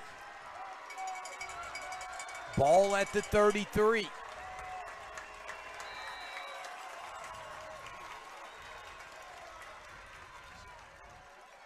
That's a lateral. Double pass. Yep. He was, and that great job by Meadowbrook. They sniffed it out, and the heat-sinking missile was right there to hit him right after he caught it. I think Damon Launder was the initial contact there. Yeah, both teams have been very aggressive coming up and attacking the little bubble screen, and that was going to be a wide receiver pass. Cambridge kind of 5-yard loss, 3rd and 15. Cambridge has 2 downs to pick up 15. They have to get to the 23. Moore's got time. He's got him deep. He's wide open. That's Jeffrey. He's walking in. Touchdown! Bobcats! And the offensive line gave more time. Jeffrey with the double move got wide open. And as a quarterback, sometimes that's the hardest pass to complete is when you're that wide open. Jeffrey for 38. It was Jeffrey, correct? Yes, it was all Jeffrey. Right. And now the all-important 2-point conversion. 48-46, 3:33 left. biggest play of the game right here, 3:33 to go. Oh, is Brady he hit? McManaway. Oh! McManaway beat the snap back to Caden Moore. There isn't too many linebackers that do it better over the past 2 or 3 years than Brady McManaway shooting through that gap up the middle, and he gave it one there when the Colts needed it badly. 48-46. So 94, 111 minus 94. We're down to 17, partner. Hey, so 48-46. Cambridge with 2 timeouts left. We'll see if they elect to go for the onside kick or kick it deep. Yeah, that's definitely kind of got to think that, because giving Meadowbrook the ball and the way their offense has moved, especially the second half of the second quarter on, they have been smoking hot. I mean, when this offense is clicking on all 8 cylinders, they are about as deadly as it gets. And the final at Buckeye Trail in Barnesville, Barnesville won 27-20. Wow. We didn't give an update. Here's a squib kick fielded nicely. That one could have been trouble if it took a little funny hop there, but I tell you what, credit, I think that was Morrison who fell right down on it. half the shortstops in the major leagues don't field that as smoothly. If that was Morrison, that was impressive, because Parsons. So here we go. Meadowbrook taking over at their own 47. So 3:30 left. Meadowbrook may be looking at 2 first downs to seal this. Cambridge really needs a 3 and out. Down 2. There's McManaway, he's dropped. Stotsberry. That's what you got to love. Two big linemen, one for each team. 12 yards down the field, they're still scrapping and blocking each other. Trey Stotsberry, 170-pound junior. 3 minutes left. Cambridge may elect, depending on this play, to use their second timeout. Yeah, that's what I was going to say. When do you start using those McMahon timeouts? away. Big tackle there. Yeah, who Kenworthy, and can't tell who the other down Bobcat defender is there. I believe it's Feldner. Nope, number two. Bo Stotsberry. So Bo Stotsberry and Kenworthy. And they're the big tackle there. Cambridge getting set up defensively, 3rd and 5. Cambridge in a little bit of a zone. I think he's showing a zone look here. Don't be surprised you don't see a little screen as Meadowbrook's got the trips at the top. Yeah, Cambridge is 2 seconds, 1, and they're going to take the timeout. Meadowbrook will take the timeout. So again, Coach Norman, big play, wants to call a timeout, wants to make sure everybody's on the same page here.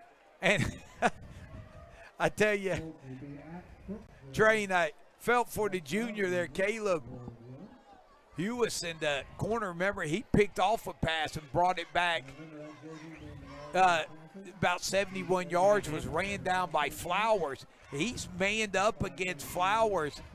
And the Cambridge coaching staff is saying, you've got to come closer. They only need 5. So he's looking at him about 2 yards apart and thinking, I better have help behind me. Exactly. I hope that safety's cheating over my side. Yeah. Which Stotsberry started coming over there. So this is big now. Remember, there's 1:59 left. Cambridge, it's 3rd and 5.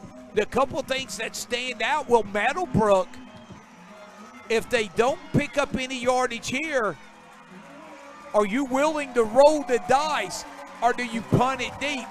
Cambridge just needs a field goal. Yeah. So many questions, but we'll see. We can start answering them on this 3rd down and 5 from the Bobcat 49. There's definitely not too many people sitting, and the ones who are seating are on the edge of their seats. As Hupp keeps it, and he is fighting. He's got it. That was 2nd and 3rd effort by Hupp. That was a huge run by the senior quarterback right there. Wow. Just showing some physical toughness as he gets down to the 42, picks up the 1st down. And the clock is running as we're at 1:42 and ticking. Cambridge still has the 2 timeouts, so you got to wonder, when are they going to use them? They'll use it here after this 1st down. That's 1 first down. Cambridge looking for a miracle here as Hupp's still fighting, still up. And then he's going to turn it a corner. 20, and he'll stay in bounds. And that's the reason why he was our Week 2 offensive player of the week, and he's definitely in the running again here in Week 3. The numbers that he's putting up, I mean, just a yeoman's effort on that play, just as Chris Berman would say, rumbling, stumbling, bumbling, as he just battled his way down to the 21.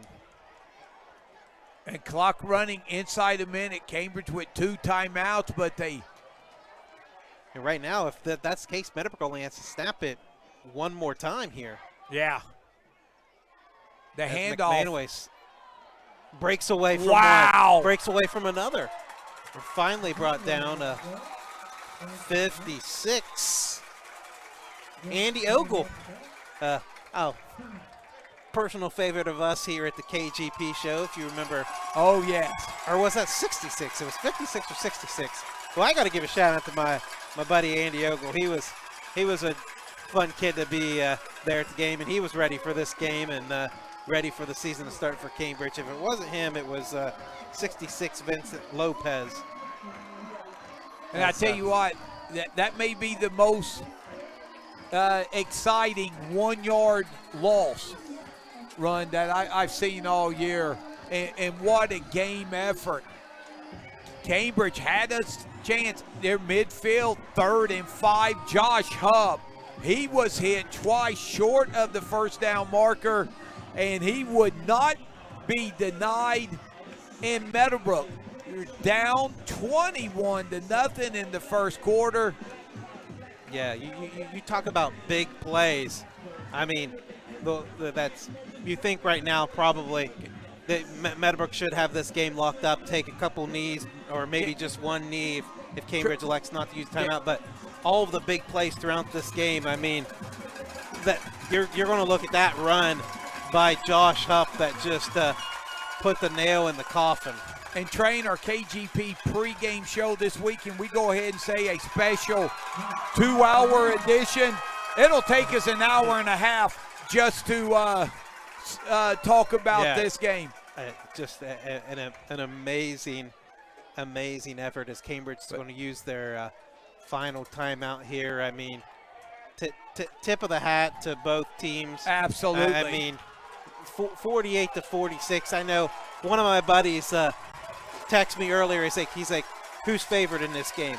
And I said Meadowbrook's favored by 6.5. And I would say that was a pretty good spread, as differential as the Colts are up 48-46 here as the game's dwindling down. But just a great effort both teams. I mean, it was a war of who could hit the big play and when it mattered the most. And we had Cambridge up 4-1 in the big play department in the first half. Looking at it, I would say Meadowbrook probably had 4 or 5 themselves on just the touchdowns alone. And that's not counting the big play, the big run on 3rd and 5 from Hupp. Yeah, this should do it right here. And that's your ball game, folks. And what a great game. And the one thing you do hope here, this is a rivalry game. It's week 3. You're hoping that both teams, when they shake hands at the end, are with respect, as the Meadowbrook student section storming here to celebrate with the football team. Yeah, and there's already some handshakes and hugs out there by the players as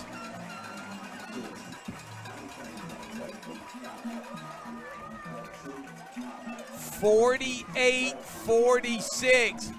It is truly bedlam in Byesville.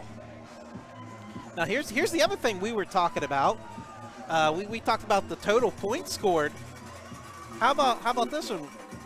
Is this the closest game ever in this rivalry, or has there been maybe an overtime game where somebody scored a 2 and the other kicked the extra point, or one? I mean, 2-point differential is pretty close.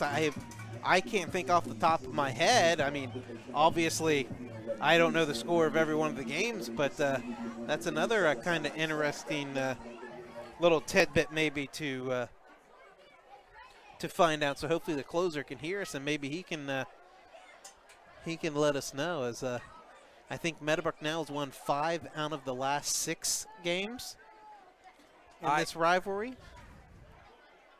So what a great game, a game for the ages, an instant classic here on KGP TV. We'll take a timeout and come back and wrap things up. Final score, Meadowbrook 48, Cambridge 46 after this timeout.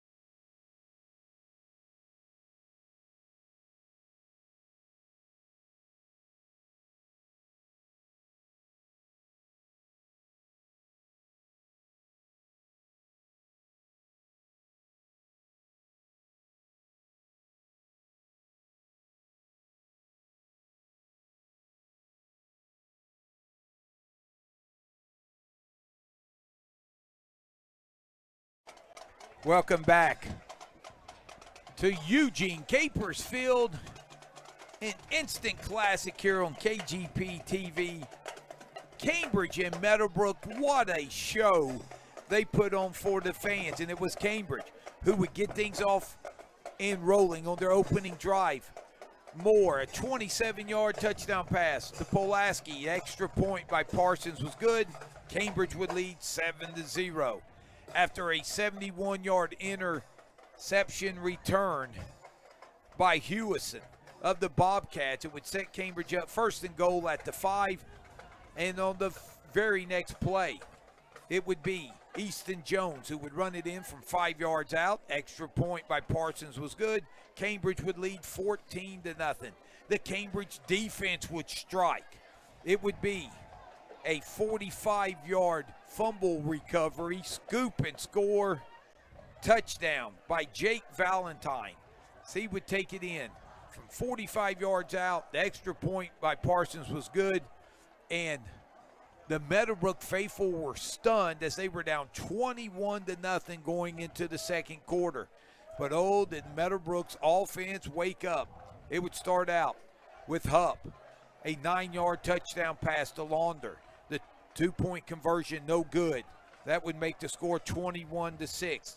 The next possession, Meadowbrook, it would take just 2 plays, and it would be Hupp, 81-yard touchdown bomb to Cale Flowers. The 2-point conversion, no good.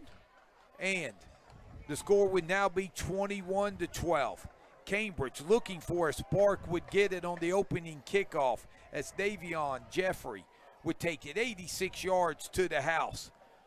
The extra point was no good, and Cambridge would go back up on top 27-12. But right before the end of the first half, something Meadowbrook does so well, score late.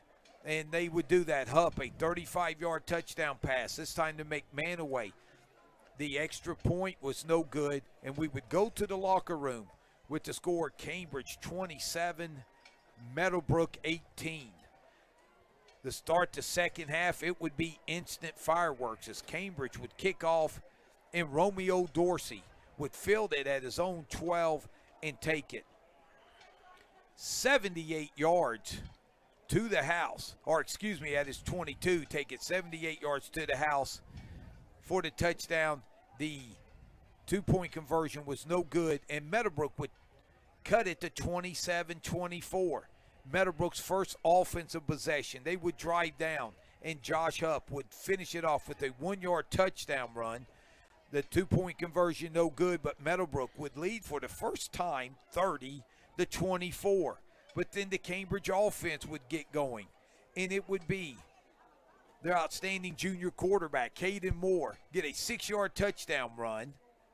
The extra point was good, and the Bobcats would lead 34-30. Back come Meadowbrook, a 31-yard touchdown strike. Hupp, the Launders, they would hook up for their second time the ball game. 2-point conversion, no good. But Meadowbrook would go back on top, 36-34. Here come the Cats. They would drive down, and it would be Easton Jones who would run it in from 3 yards out. The extra point, or the 2-point conversion was no good, and Cambridge would lead 40-36. Back come Meadowbrook, a 34-yard touchdown pass. Hupp, the Flowers were Flowers, would break about 5 to 6 tackles and carry it in from 34 yards out.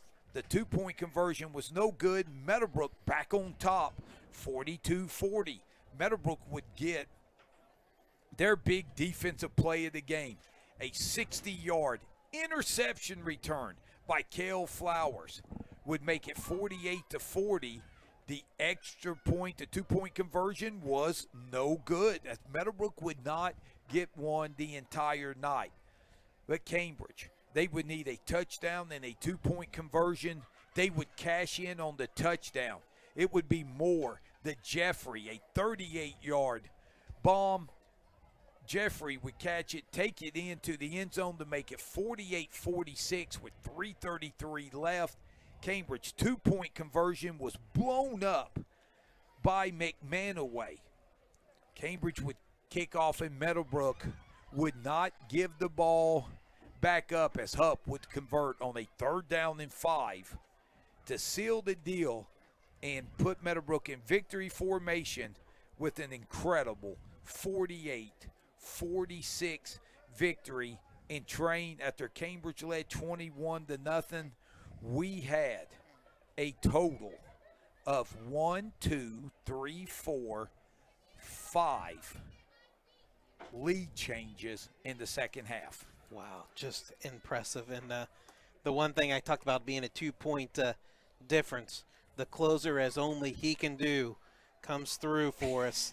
And on October 27th, 1989, that was before you and I were born, Cambridge and Meadowbrook battled here at, wasn't Eugene Capers Field then, at the Corral. And Meadowbrook in overtime beat Cambridge 27-26. So the closer, who is a guarantee come through for us when we need something, he delivers. The closer delivers. Yes, we want to thank the closer and Jeff Harrison for adding answering some questions that we had by sending us the important stats. Speaking of stats. Yes, looking at team statistics, Meadowbrook 473 yards offense to Cambridge's 313. Meadowbrook had 33 carries, 126 yards. Cambridge 37 carries, 122 yards. Hupp was 17-28 passing, 347 yards with the 5 touchdowns. And Caden Moore was 21-35, 191 yards and 2 touchdowns. Both teams 2 turnovers. Both teams had 21 first downs. So obviously a 2-point game, very evenly matched game. Big statistic is probably both teams want to improve on. Cambridge was 6 of 18 on 3rd down, 33%, while Meadowbrook was 6 of 16, 37.5%. But the thing that Cambridge had to like is being 3 of 4 on 4th down, and those 4th down conversions were a big reason why they got some tallies there. So looking at some individually, we mentioned the passing numbers. Jeffrey led the way in receiving for the Bobcats when he had, I lost it here. He had 6 catches, 91 yards, and a touchdown. Caden Moore led the way on the ground, 18 carries, 50 yards, and a rushing touchdown. Easton Jones had 46 yards rushing and 2 touchdowns. On to the Meadowbrook side, like we said, Hupp threw for 347. He also led them in rushing with 75 yards rushing and a touchdown. Big receiver was Flowers, 4 catches, 141 yards, 2 touchdowns. McManaway, see now theirs had didn't have McManaway getting the 1 touchdown. I'm pretty sure he did. Yeah, he did have the 1 touchdown. McManaway had 6 catches, 101 yards and a touchdown. Eubanks had 4 catches, 66 yards and a touchdown, and Damon Launder only had 2 receptions, but both of them went for 6 as he scored a touchdown, 2 catches, 39 yards to lead Cambridge. And also Launder, according to statistics, led Meadowbrook in tackles with 9, and leading tackler for the Bobcats, Caden Kenworthy, with 9. So just a great all-around effort, both teams. Amazing, just outstanding effort on both sides. And Kirby just sent another 1-point game on. And ironically, this was a Week 1 game in 1986. August 29th, 1986, Cambridge beat Meadowbrook 7-6. So those wondering when the last time they haven't played in a Week 10. 1986 may have been the year. 7-6. We had 15 touchdowns tonight.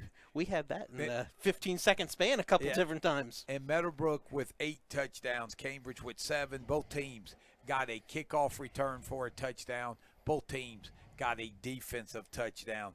It was a great ball game, and I know if you're Cambridge, you're going to be this is going to sting. You were right there, but I think Coach Leak is going to walk away and go, hey. And another one I should have remembered, another overtime game on November 1st, 1996. I actually remember this when Cambridge defeated Meadowbrook 27-26 in overtime.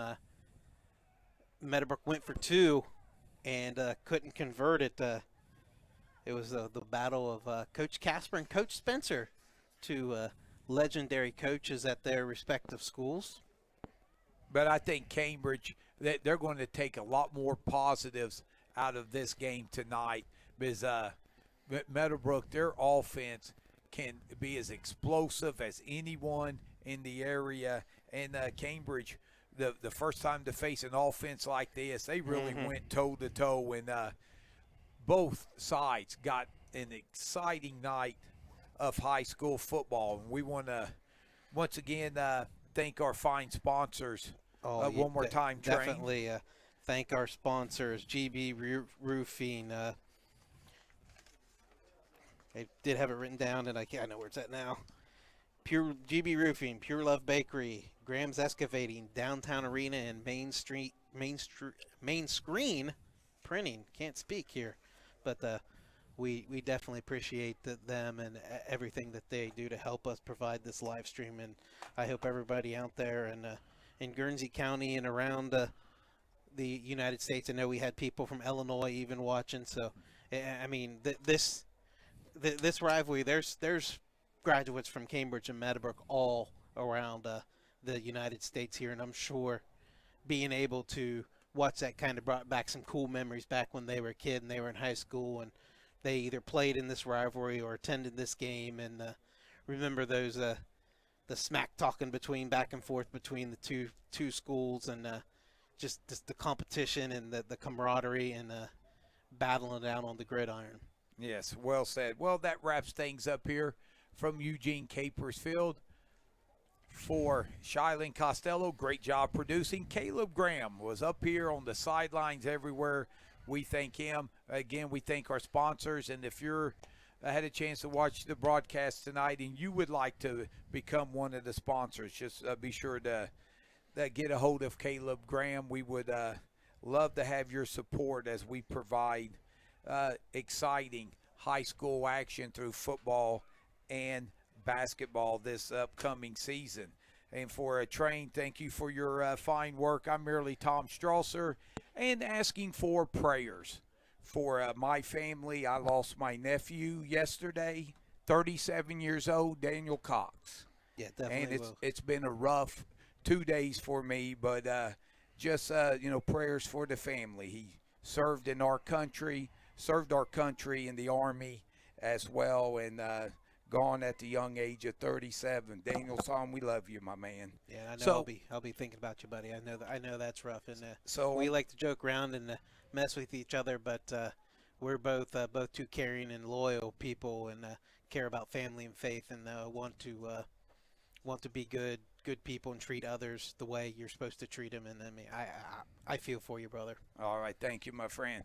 So on behalf of the KGP family, everyone have a safe and glorious Labor Day holiday weekend. And once again, your final score from Byesville: Meadowbrook 48, Cambridge 46, and a KGP Instant Classic.